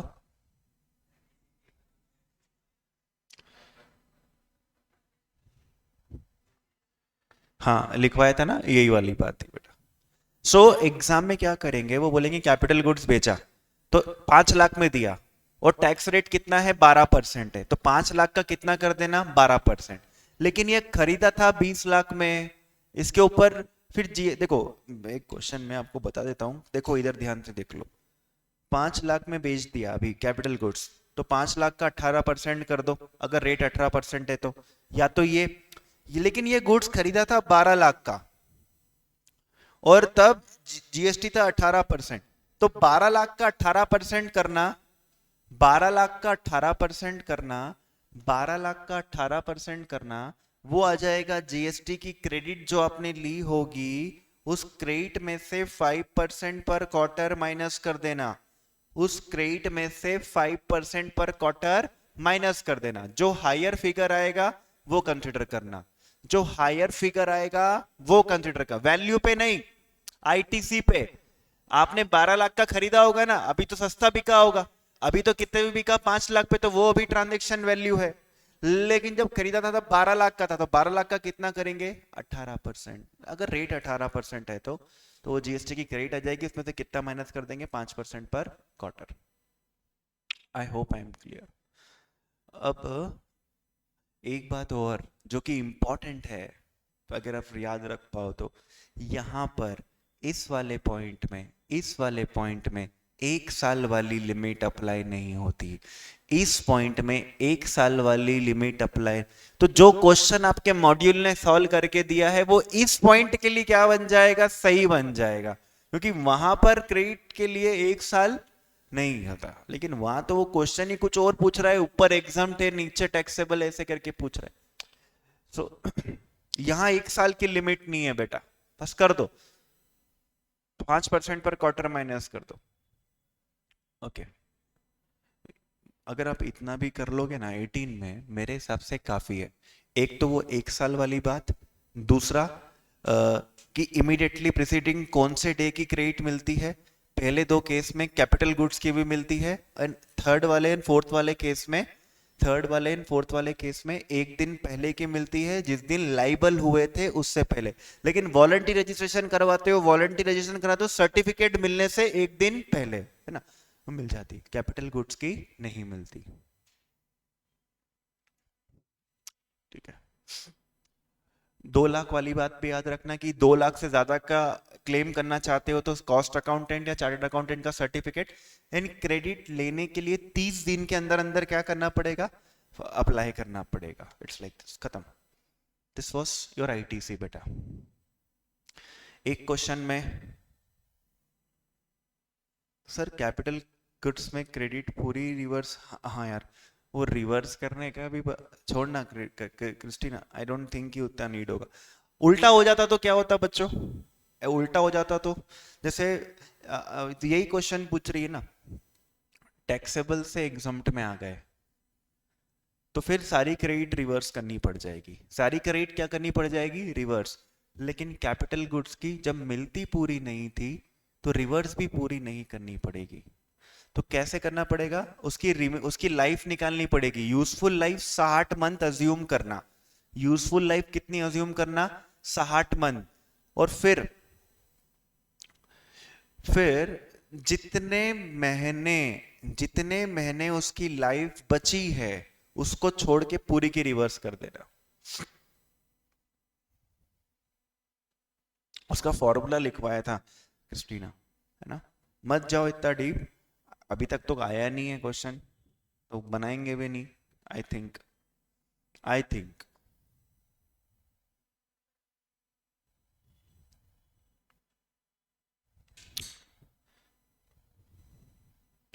है ना, तो जो remaining life, credit into remaining life divided by 60, क्योंकि अब तो एग्जाम्प्ट हो गया।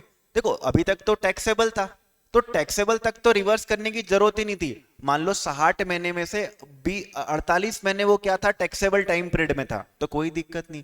अब आने के 12 महीने की क्रेडिट क्या कर दोगे आप, रिवर्स कर दोगे, ऐसा प्रोपोर्शनेट करा अपन ने। Done. So shall I move forward. खत्म आईटीसी, मेरी तरफ से भी खत्म हो गया, एक डिफिकल्ट चैप्टर था आईटीसी। और फिर एक क्वेश्चन वो भी याद रख लो, बकवास सा 19 का, सेक्शन 19 का, वो जॉब वर्कर वाला, कैपिटल गुड्स का एक साल नहीं 3 साल, और जॉब वर्कर के रॉ मटेरियल वाला 1 साल, है ना, वो याद रख लो, एक पूछ लेते वो लोग। ITC is over. Now come on to registration. फटाफट से रजिस्ट्रेशन देख लेते हैं।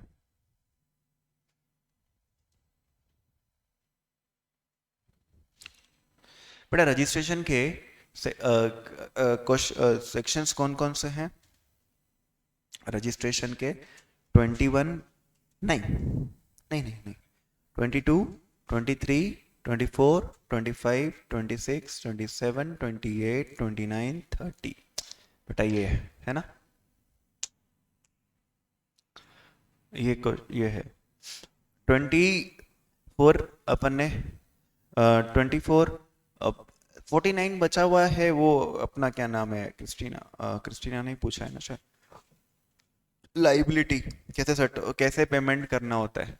Will do it, don't worry, किसी और दिन कर लेंगे, कल वल देख लेंगे उसको,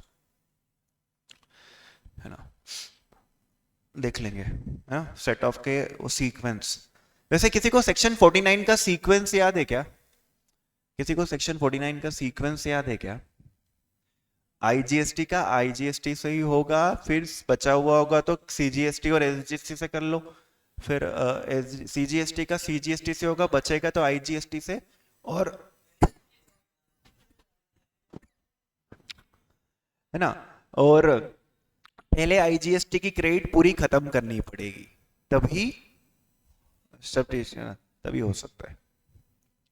वैसे GST में बढ़िया है, मुझे लग रहा है कि GST से आपसे थोड़ा बहुत तो बनता है, हो जाता है, और अपने लिए स्कोरिंग भी यही रहेगा, जिस तरीके से इनकम टैक्स पे वो टारगेट मारते हैं ना, तो स्कोरिंग ज्यादा ये रहेगा। इसमें लूप होल मत छोड़ना, तुम जितनी मेहनत करना चाहो, जिसके भी नोट्स के क्वेश्चन सॉल्व करना चाहो, जितनी भी बुक सॉल्व करना चाहो, जितने भी वीडियो देखना चाहो देख लो, जो जितना कम जो भी कमी है ना वो इसमें रहने ही मत दो, जो करना है इसमें करो, ऐसा हो जाए कि यार पास हम इससे ही हो जाए, या टारगेट करो, है ना, पास इससे ही हो जाए। Income tax should be like backup, वो अपना बैकअप, प्राइमरी नहीं बनना चाहिए अपना, वो प्राइमरी में बहुत दिक्कत आती है उसमें, कि जिसको अच्छा लगता है भाई करे, मना नहीं कर रहा हूँ। इनकम टैक्स में पिछला पेपर TDS का एक क्वेश्चन नहीं, उसके बाद डिडक्शन का एक क्वेश्चन नहीं, PGBP का एक क्वेश्चन नहीं, अब बताओ PGBP का क्वेश्चन नहीं, अब इतनी ऐसा करेंगे तो फिर दिक्कत आ जाती है।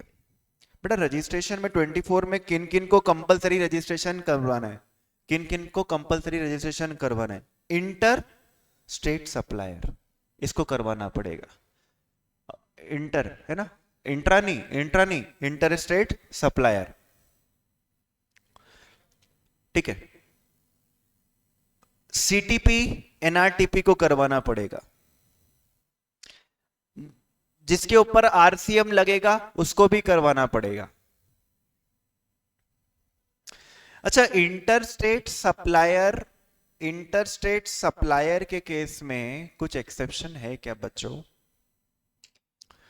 इंटरस्टेट सप्लायर के केस में कुछ एक्सेप्शन है क्या? हाँ बेटा, अगर आप इंटरस्टेट सप्लाई ऑफ सर्विस कर रहे हो तो आपको रजिस्ट्रेशन तभी करवाना है जब 20 लाख से ज्यादा का आपका क्या जाता है, टर्नओवर जाता है। If your turnover is more than 20 lakh तभी करवाना है। और आप नोटिफाइड हैंडीक्राफ्ट आइटम्स का क्या कर रहे हैं, सप्लाई कर रहे हैं, तो आपको रजिस्ट्रेशन तभी करवाना है जब 20 लाख को ऊपर जाएगा। इंटरस्टेट सप्लायर कर रहे हैं तो हमें रजिस्ट्रेशन करवाना ही करवाना है, लेकिन सर्विसेज के केस में तभी करवाना है जब 20 लाख से ज्यादा है। और अपना नोटिफाइड हैंडीक्राफ्ट आइटम है तो भी तभी करवाना है जब 20 लाख से ज्यादा है, या कहीं 40 लाख की भी लिमिट होती है, उससे ज्यादा है, लिमिट क्रॉस होगी तो ही करवाना है। CTP NRTP को करवाना है, जिसपे RCM लगता है उसको करवाना है, person who supplies on behalf of other taxable person. तो जैसे फॉर एग्जांपल प्रिंसिपल ने रजिस्ट्रेशन करवाया तो एजेंट को भी करवाना पड़ेगा। और फिर certain classes of person notified. तो बेटा फिर यहाँ पर मैंने बताया था कि जो लोग टीडीएस काटेंगे या टीसीएस क्या करेंगे, कलेक्ट करेंगे, that was online OIDAR service provide करने वाले, और भी थे यहाँ पर, है ना। एक तो ये OIDAR वाले भी आ गए, TDS TCS वाले भी आ गए, CTP NRTP आ गया, इंटरस्टेट सप्लायर आ गया, इनपुट सर्विस डिस्ट्रीब्यूटर भी आएगा यहाँ पर। इनको भी क्या करवाना पड़ेगा, कंपलसरी करवाना पड़ेगा रजिस्ट्रेशन। जो ई कॉमर्स ऑपरेटर के थ्रू सप्लाई कर रहा है उसको भी क्या करवाना पड़ेगा, रजिस्ट्रेशन, कंपलसरी रजिस्ट्रेशन करवाना पड़ेगा। तो देखो OIDAR input service distributor, TCS TDS, OIDAR के बाद जो इनके थ्रू, जो ई कॉमर्स ऑपरेटर के थ्रू सप्लाई कर रहा है वो CTP NRTP इंटरस्टेट सप्लायर और एजेंट। बस इन लोगों को क्या करवाना है, रजिस्ट्रेशन करवाना है। एग्जाम में question simple, which of the following is liable for registration, which of the following is not liable for registration। किन लोगों को कंपलसरी नहीं करवाना है, किन लोगों को कंपलसरी रजिस्ट्रेशन नहीं करवाना है। तो एक तो एग्रीकल्चरिस्ट था, अगर ये A और B है, ये सप्लायर है, ये रिसिपिएंट है, RCM लग जाएगा तो रिसिपिएंट गवर्नमेंट को क्या पे कर देगा, टैक्स पे कर देगा। तो इस B को तो कंपलसरी करवाना है लेकिन इस सप्लायर को नहीं करवाना है, ठीक है। तो ये बात यहाँ लिखी थी। और बेटा अभी जब मैं आपको बात कर रहा था ना कि इंटरस्टेट सप्लाई के केस में सर्विसेज या फिर नोटिफाइड हैंडीक्राफ्ट आइटम, वो यहाँ लिखा हुआ है। वो कहाँ लिखा हुआ है, यहाँ लिखा हुआ है, लेकिन अपन ने पढ़ कहाँ लिया उसको, 24 के साथ ही पढ़ लिया।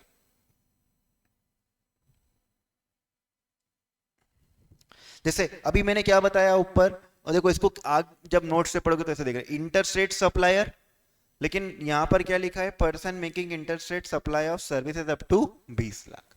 लेकिन हाँ, ये नागालैंड मणिपुर मिजोरम की लिमिट कितनी होती है, 10 लाख। ये बात याद रखना। बाकी कुछ जगहों की कितनी होती है, नहीं कुछ जगहों की नहीं, सर्विसेज के लिए तो लिमिट ही कितनी होती है, 20 होती है। ओके नाउ बेटा व्हाट इज दी, ये तो हो गया 24 23। अब बाकी लोगों को रजिस्ट्रेशन तब करवाना है जब उनका एग्रीगेट टर्नओवर एक्सीड करता है प्रिस्क्राइब्ड लिमिट को, थ्रेशोल्ड लिमिट को। अगर उसका एग्रीगेट टर्नओवर कैसे निकालते हैं, टैक्सेबल सप्लाईज भी लेते हैं, एग्जम्प्ट सप्लाई भी लेते हैं, एक्सपोर्ट भी लेते हैं, इंटरस्टेट भी लेते हैं, ठीक है। टैक्सेबल सप्लाई क्या, ठीक है, एग्रीगेट, ये सारी चीजें अपन क्या करेंगे यहां पर काउंट करते हैं। नॉन टैक्सेबल भी लेंगे, सब कुछ लेंगे, क्या लेंगे, नॉन टैक्सेबल भी लेंगे, जिसके ऊपर GST नहीं लगता वो भी लेंगे, सबको प्लस कर दो। सर यहां पे तो नॉन टैक्सेबल लिखा ही नहीं है ना। सो बेसिकली एग्जम्प्ट में काउंट कर लेते हैं उसको, है ना। क्या करते हैं उसको, अब वो एग्जम्प्ट को एक्सप्लेन करते हैं। एग्जम्प्ट का मतलब नॉन टैक्सेबल भी जोड़ दिया उन्होंने।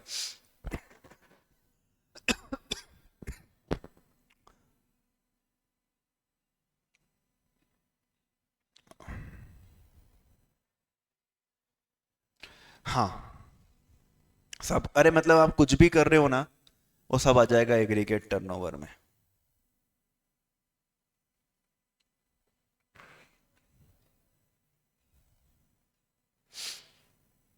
ये सेक्शन 247 है ना।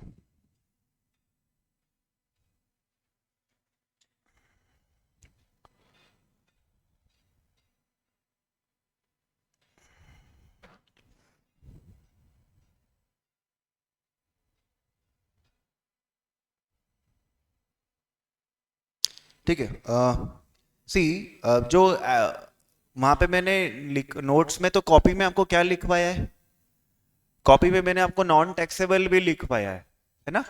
सुनो क्यों लिखवाया, A supply is said to be exempt when it attracts nil rate of duty or it is specifically exempted by notification or kept out of the preview of tax. ऐसा कौन ने कहा है? 247 ने कहा है। तो चाहे नील रेटेड हो चाहे नॉन टैक्सेबल हो, आपको तो एग्रीगेट टर्नओवर निकालने में इसको क्या करना है? कंसीडर करना। सर सर जीरो रेट को भी करना है क्या? करना है, वो तो टैक्सेबल होती है। जीरो रेट तो क्या होती है? टैक्सेबल होती है। जीरो रेट को भी करना है, नील को भी करना है, नॉन टैक्सेबल। जैसे कोई आके आपको बोलता है मेरा पेट्रोल पंप है, पेट्रोल पंप पे तो जीएसटी नहीं लगता है, पेट्रोल पे जीएसटी नहीं लगता। बोले मेरे 10 लाख का पेट्रोल बिक जाता है साल भर में, और मेरे मोबाइल की दुकान भी है, और मैं मोबाइल पे मैंने ना पिछली बार 28 लाख का टर्नओवर किया था। तो आपको क्या करना पड़ेगा? 28 प्लस 10, टोटल कितना हो जाएगा? 38।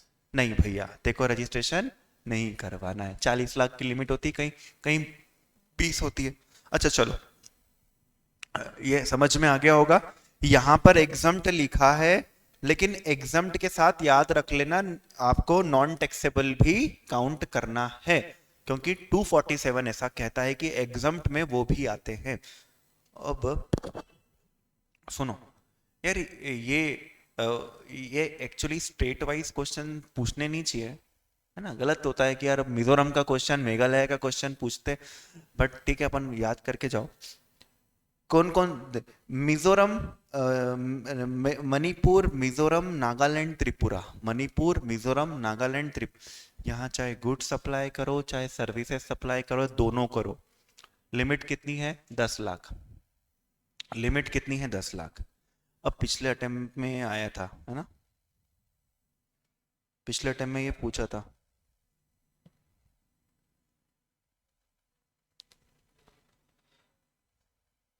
अब ये पूछा था, in which of the following UTs the threshold limit 10 के अलावा 10 के अलावा 10 के अलावा 10 के अलावा। अब यार मालूम है, नालायकों ने ऑप्शन भी ऐसा दिया, ऑप्शन भी ऐसा दिया कि ना मतलब दिल्ली दे तो अपन समझ जाते, लेकिन एकदम से क्या दिया उनने?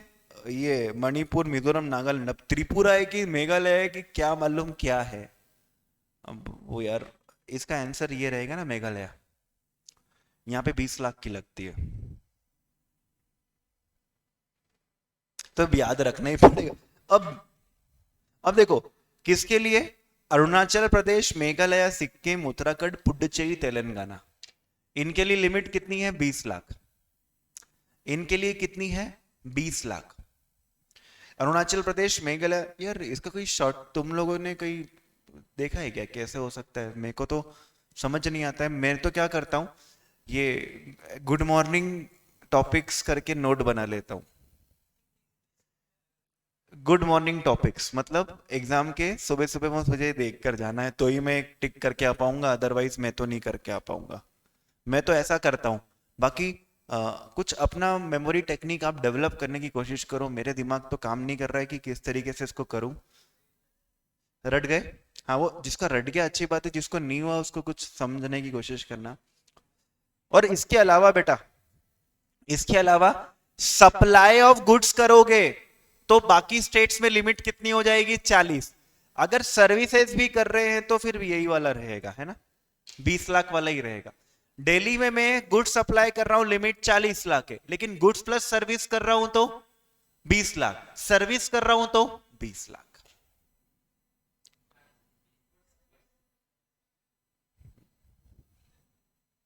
Okay, done. इसमें किसी को डाउट है क्या? चेतन, कुछ और पूछना है? आकांक्षा, आयुषी?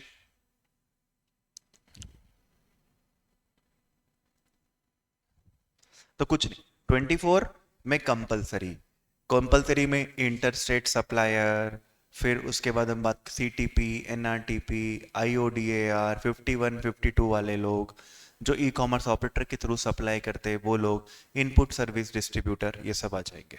ठीक है। 23 में एग्रीकल्चरिस्ट। एग्रीकल्चरिस्ट तभी जब वो इंडिविजुअल एचजीएफ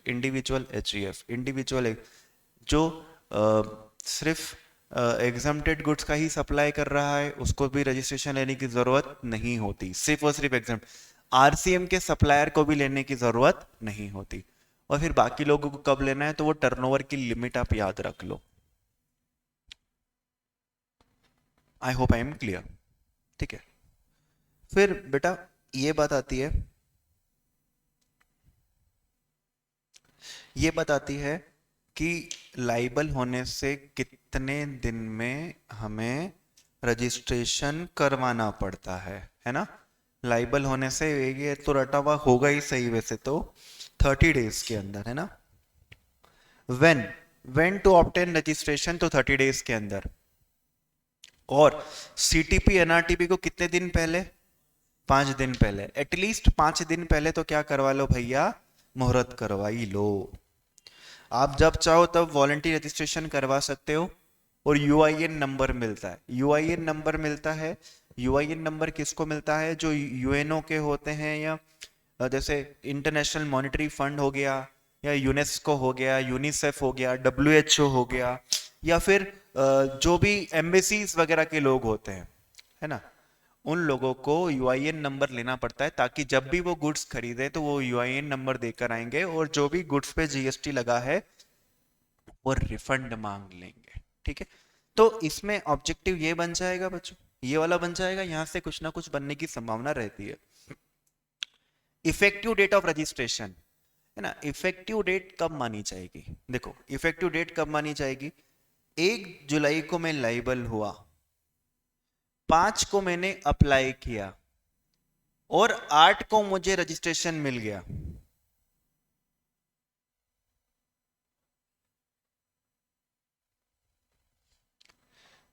हाँ हाँ, वो तो हो गया।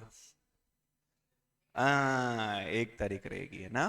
1 तारीख क्यों, क्योंकि application submitted within 30 days of becoming liable for effective date is date on which the becomes liable to registration.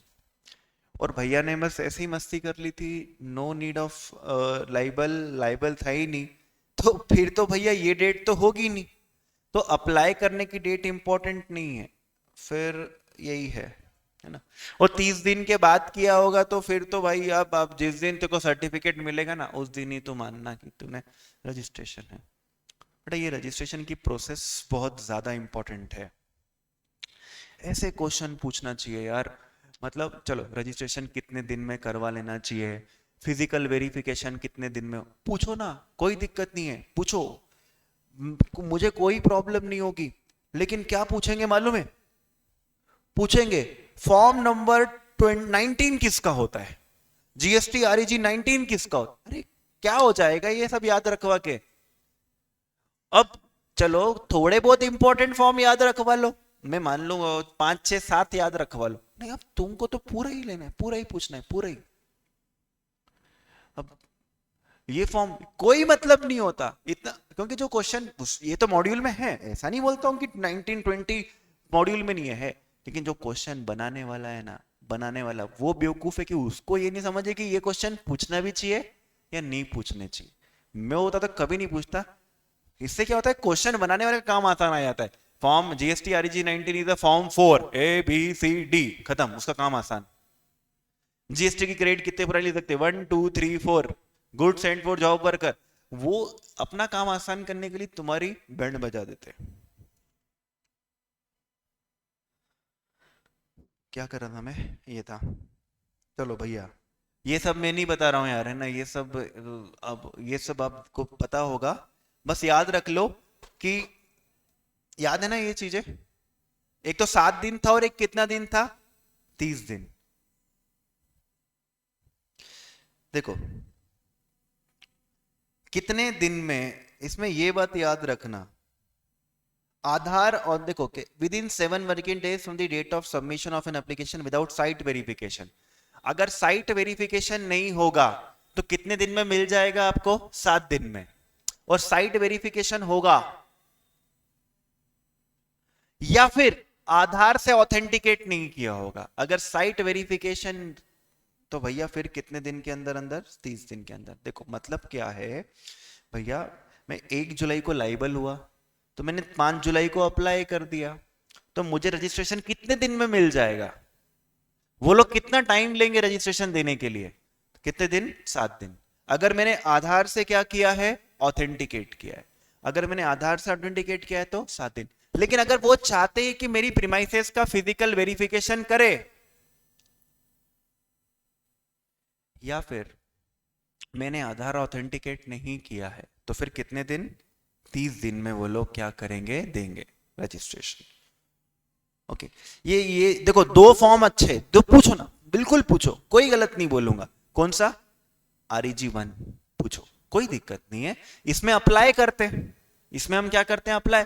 Certificate किस में मिलता है? REG 6 में मिलता है, 6 में मिलता है ना? इसमें मिलता है, REG 6 में मिलेगा। ये पूछो ना, कोई दिक्कत नहीं है। लेकिन 21, 19, 17, 16, एक्चुअली एग्जाम के प्रेशर में वो कंफ्यूजन हो जाता है अपने को। अब फिर जिसको रट्टू होता है वो तो सब लिख कर आ ही जाएगा। अच्छा, ये बात भी अब बेटा, CTP NRTP का रजिस्ट्रेशन कितने दिन तक के लिए वैलिड रहता है? कितने दिन तक के लिए वैलिड रहता है CTP NRTP का रजिस्ट्रेशन? सबको याद है, ये 90 डेज वाली बात है, मैंने यहां बता रखी बार बार। आप आप GST के अंदर अमेंडमेंट करवा सकते हैं, अमेंडमेंट करवा सकते हैं, अमेंडमेंट करवा सकते हैं। दो टाइप के अमेंडमेंट्स होते हैं, एक होता है कोर और एक नॉन कोर। कोर फील्ड का कितने दिन में करवाना है? 15 दिन में करवाना पड़ेगा, है ना? अच्छा, ये वाला पार्ट पढ़कर जाइयो, ये वाला पार्ट है ना, cancellation of registration. Cancellation of registration. Registration कब कैंसिल हो सकता है? Registration can be cancelled either by the proper officer और an application of the registered proper. फालतू क्यों रजिस्ट्रेशन लेके रखा है? हट, हटा तेरा डेटा यहाँ से हटा। बिजनेस डिसकंटिन्यू कर दिया भैया, कैंसल, है ना? बंद कर दिया ना बिजनेस, क्या करेगा रजिस्ट्रेशन रख के? हटा। अमलगमेशन हो गया, चलो पुरानी एंटिटी का काम खत्म, हटा, तेरा काम हटा। पार्टनरशिप फर्म का कॉन्स्टिट्यूशन ही क्या हो गया? बदल गया। पार्टनरशिप फर्म LLP में बन गई, पार्टनरशिप कन्वर्टेड इनटू कंपनी, चल पार्टनरशिप रजिस्ट्रेशन क्या कर? कैंसिल कर। आपको लगता ही नहीं है, आपको लगता ही नहीं कि भैया जरूरत है रजिस्ट्रेशन की, गल ले लिया, तब हटाना है आपको अननेसेसरी। तो एक तो क्या बोला उनने, ये तो सिंपल से पॉइंट है बेटा, अमलगमेशन हो जाए, बिजनेस ट्रांसफर हो जाए, आपकी इच्छा ही नहीं हो तो कैंसिल करवा सकते हो। What they can ask, what they can ask कि यार वो लोग, ऑफिसर अपनी मर्जी से कब कैंसिल कर सकता है? यहां पे तो आपको कैंसिल करवाना है, वहां पे तो अपनी मर्जी से। अगर आपने 6 महीने तक का रिटर्न नहीं भरा हो, 6 महीने तक का रिटर्न नहीं भरा हो, तो ठीक है। और कंपोजिशन स्कीम के केस में कितना है? 3 मंथ्स। कंपोजिशन स्कीम के केस में कितना है? 3 मंथ्स।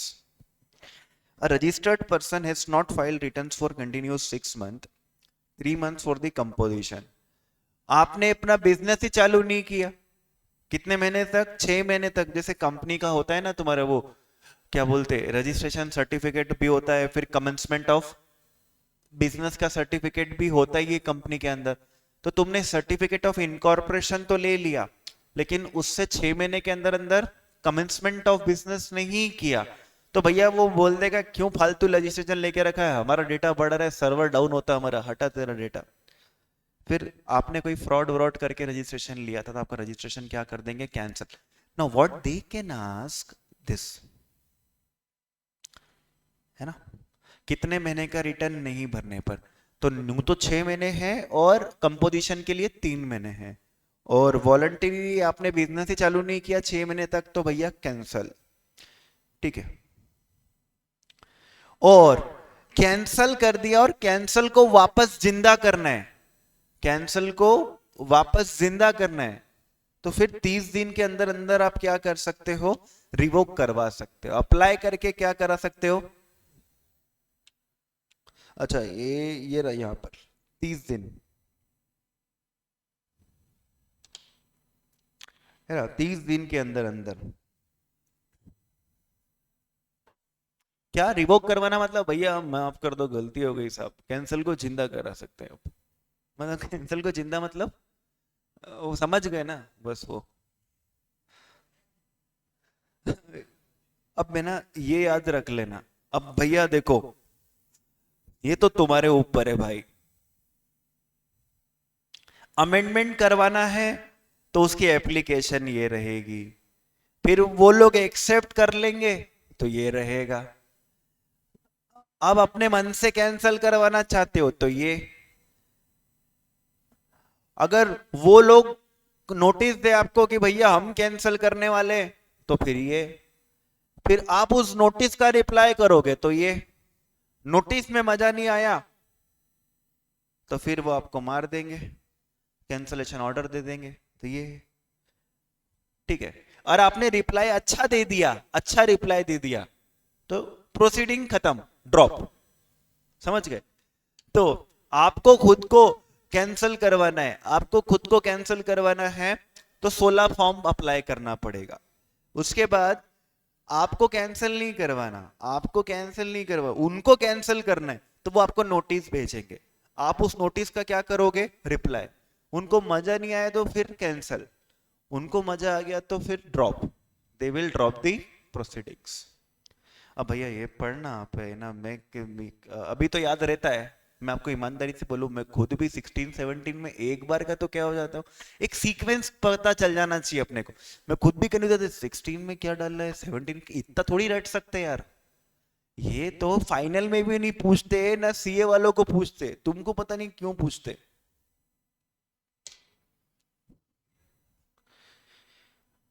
तुमको पता नहीं क्या, उनको मस्ती है। हो गया, registration is over. TTP NRTP 30 दिन 7 दिन, किनको करवाना है किनको नहीं करवाना है, what is the limit of turnover, aggregate turnover में क्या क्या आएगा, सबको जोड़ना है। ठीक है, वो सारी बातें अपन ने देख ली। डन। हाँ, पैन बेस्ड मतलब पैन नंबर चाहिए होता है।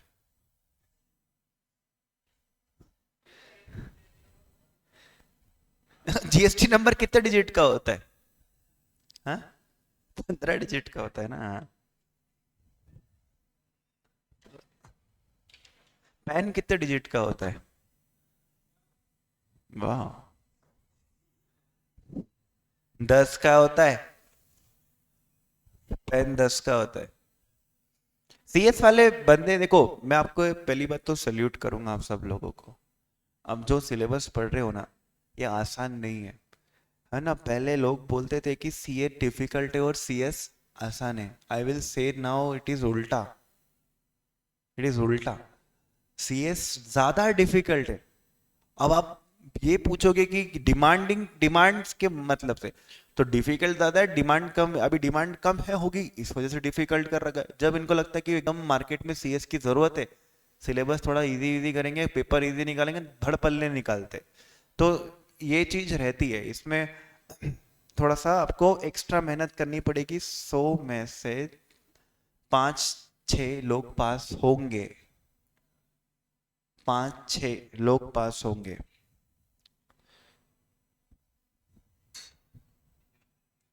उसमें आना है। ठीक है, डन बेटा। रजिस्ट्रेशन भी हो गया, 2 इंपॉर्टेंट चैप्टर। तो अब अपने अब कौन कौन से चैप्टर हो गए? एक हो गया रजिस्ट्रेशन, एक हो गया अपना आईटीसी, एक हो गया अपना सप्लाई, एक हो गया टाइम ऑफ सप्लाई, एक हो गया वैल्यू ऑफ सप्लाई। ठीक है, मेजर हो गए।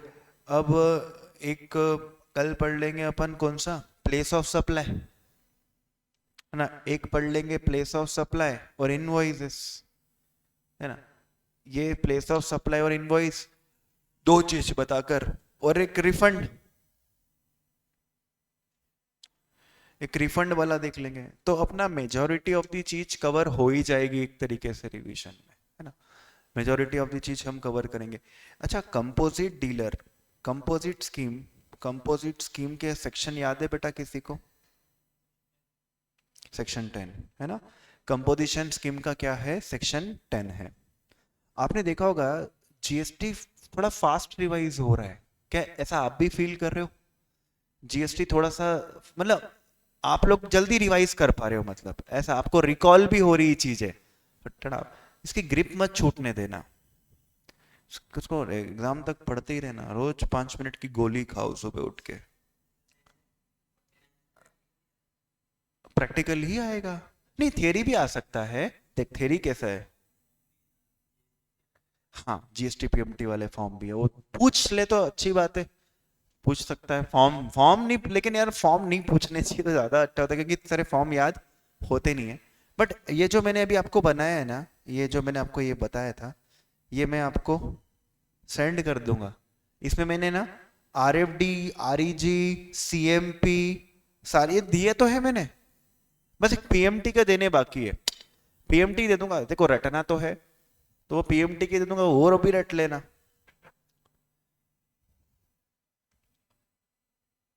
पीएमटी दे दूंगा तो वो भी रट लेना। इंटेलिजेंट बच्चे पास करने की, गधे घोड़े पास करने इनको, जो रट सकते हैं वो बच सकते हैं। रट रट रट रट रट, रट्टा मार।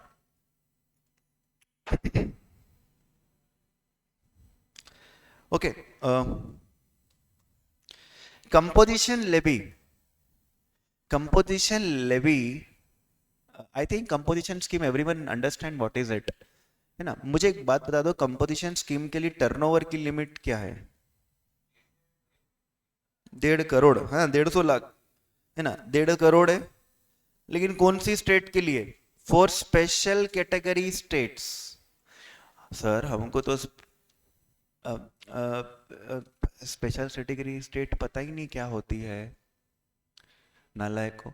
कल भी बोला था मैंने, कल नहीं, कल तो पर छुट्टी थी, परसों बोला था, वो नॉर्थ ईस्टर्न स्टेट्स और ऊपर के 3, नॉर्थ ईस्टर्न स्टेट्स नहीं, नॉर्थ ईस्टर्न स्टेट्स और ऊपर के 3 वो स्पेशल कैटेगरी होते। लेकिन यहां पर याद रखना, जम्मू कश्मीर और ये आसाम और हिमाचल प्रदेश स्पेशल नहीं है, नहीं है, तो उनके लिए 1.5 करोड़ है। सरदर्द, सरदर्द कैसा? मणिपुर, मिजोरम, मेघालय नहीं है, और त्रिपुरा और नागालैंड, उसके लिए 10 लाख की लिमिट है वहां पे, गुड्स हो चाहे सर्विस हो। मैं भी भूल जाऊंगा, है ना। अरुणाचल प्रदेश, मेघालय, सिक्किम, पौंडीचेरी, तेलंगाना, आंध्र प्रदेश, ऐसे कुछ है। इनके लिए 20 लाख है, और बाकी लोगों के लिए कितनी है? 40 लाख, सिर्फ गुड्स के लिए, ठीक है। कंपोजिशन स्कीम में 75 है या फिर 1.5 करोड़ है। तो अपन ऐसे याद रखेंगे, जैसे सर ने क्या बोला था, जो जीएसटी की स्पेशल कैटेगरी काउंसिल ने स्पेशल कैटेगरी स्टेट्स बनाई है ना, उन स्टेट्स, उन स्टेट्स में से 3 को हटाना है। कौन सा हटाना है? एक आसाम को हटाना है, और हिमाचल को हटाना है, और जम्मू कश्मीर को। एग्जाम में देखना, उत्तराखंड को हटाऊं कि हिमाचल को हटाऊं, और वो उत्तराखंड और हिमाचल के बेस पे क्या बचाएगा, क्वेश्चन बनाएगा। और जिससे जिसका अपन से लेना देना ही नहीं है, क्या करेंगे वहां जाके? अपन क्वेश्चन सिंपल पूछना चाहिए, बट ठीक है। रेट्स याद रख लेना बेटा, जीएसटी में किस रेट से देना पड़ेगा? 1% of turnover, 1% of turnover. Restaurant के केस में कितना है? 5% ऑफ टर्नओवर। और इसके केस में कितना था? 1% ऑफ टैक्सेबल टर्नओवर।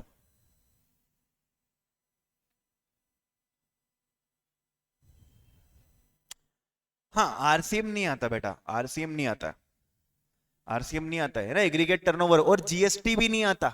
जीएसटी में लगने वाले टैक्सेस भी एटीओ में नहीं आते।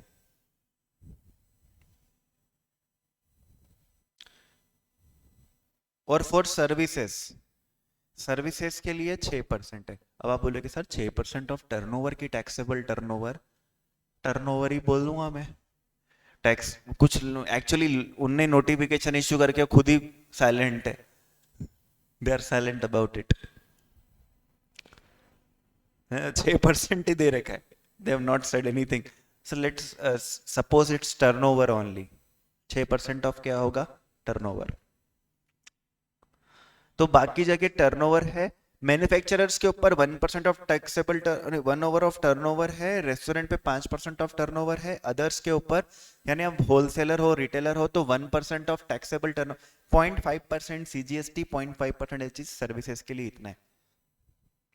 अच्छा, आप मुझे मैं कुछ क्वेश्चन पूछता हूँ, ये बताना क्या सीटीपी एनआरटीपी ये स्कीम ऑप्ट कर सकते हैं? नहीं कर सकते। इंटरस्टेट सप्लायर ये स्कीम ऑप्ट कर सकते हैं? क्या ये टैक्सेबल इनवॉइस इशू कर सकते हैं? नहीं। 2 मिनट और रुक। अरे तो तू खा लेना नीचे, मैं आ जाऊं, मेरे लिए भी लेके रख कुछ। एक आ रहा हूं बेटा बस। तो अपने को टैक्सेबल इनवॉइस इशू नहीं कर सकते, ना ये कस्टमर से टैक्स कलेक्ट कर सकते हैं, है ना।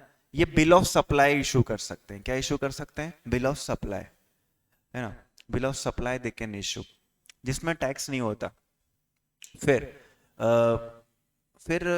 बात ये थी कि आप नॉन टैक्सेबल सप्लाईज भी कर रहे हैं तो फिर भी आप कंपोजिशन स्कीम ऑप्ट नहीं कर पाएंगे ना। इट्स लाइक दिस, आप इन चीजों को याद रखिएगा।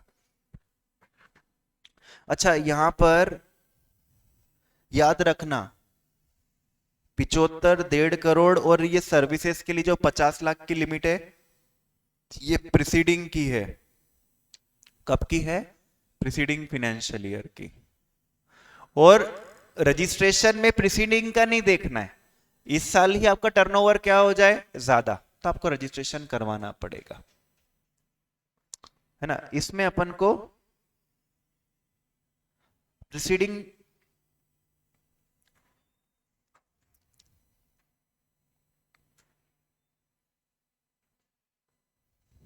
ओके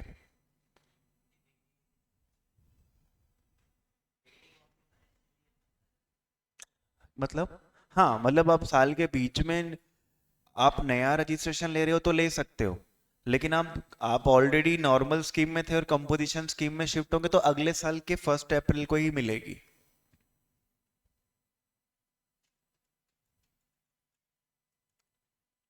ओके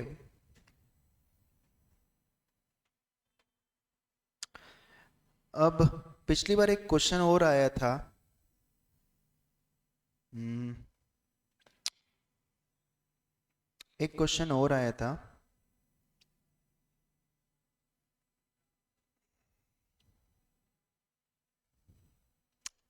ये तो कर ही दोगे, ये तो इजी क्वेश्चन था,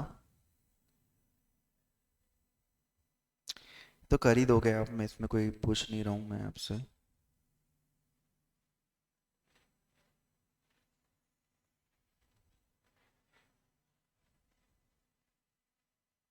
यार ये वाला क्वेश्चन है ना, मतलब क्या सोच के पूछा है। What is the time of supply in case of composition levy? And I told you guys the formula is only that formula which is given under 12. There is no separate calculation of time of supply। जो हम goods के case में लगाते हैं वही composition के goods में लगाते हैं। और वहां क्या फॉर्मूला लगाते हैं? डेट ऑफ इनवॉइस और last date of invoice whichever is earlier. Date of payment को कंसिडर नहीं करते, है ना, नहीं करते। जैसे मैं आपको दिखाता हूं, ये क्लियर इंस्ट्रक्शन था, क्लियर नोटिफिकेशन था। यहां पर भी आप देखोगे, देखो ये गुड्स का ही है, ये गुड्स का ही है ना। ये goods time of supply in case of goods, clear instructions है। GST to be paid on date of issue और due date of issue of invoice. No tax advance, payment पहले मिल जाएगा तो उसके ऊपर कंसिडर करने। यार मतलब ये कहां से ढूंढ के लाते चीज, कहां से? देखो डेट ऑफ इनवॉइस और date of receipt of consideration, later और अर्लियर। क्या दूं उसका आंसर, क्या दूं? क्योंकि बी तो अपन कर ही नहीं सकते, है ना। जब बी नहीं कर सकते तो लेटर तो होगा ही नहीं अर्लियर, क्योंकि वो आएगा ही नहीं उस फॉर्मूले में। जब वो उस फॉर्मूले में आएगा नहीं तो क्या करूं मैं, मार्क्स मिलने चाहिए, जिसने अटेम्प्ट किया उसको भी मिलने चाहिए, जिसने नहीं किया उसको भी मिलने चाहिए, मिलने चाहिए, ये इंस्टीट्यूट शुड डू।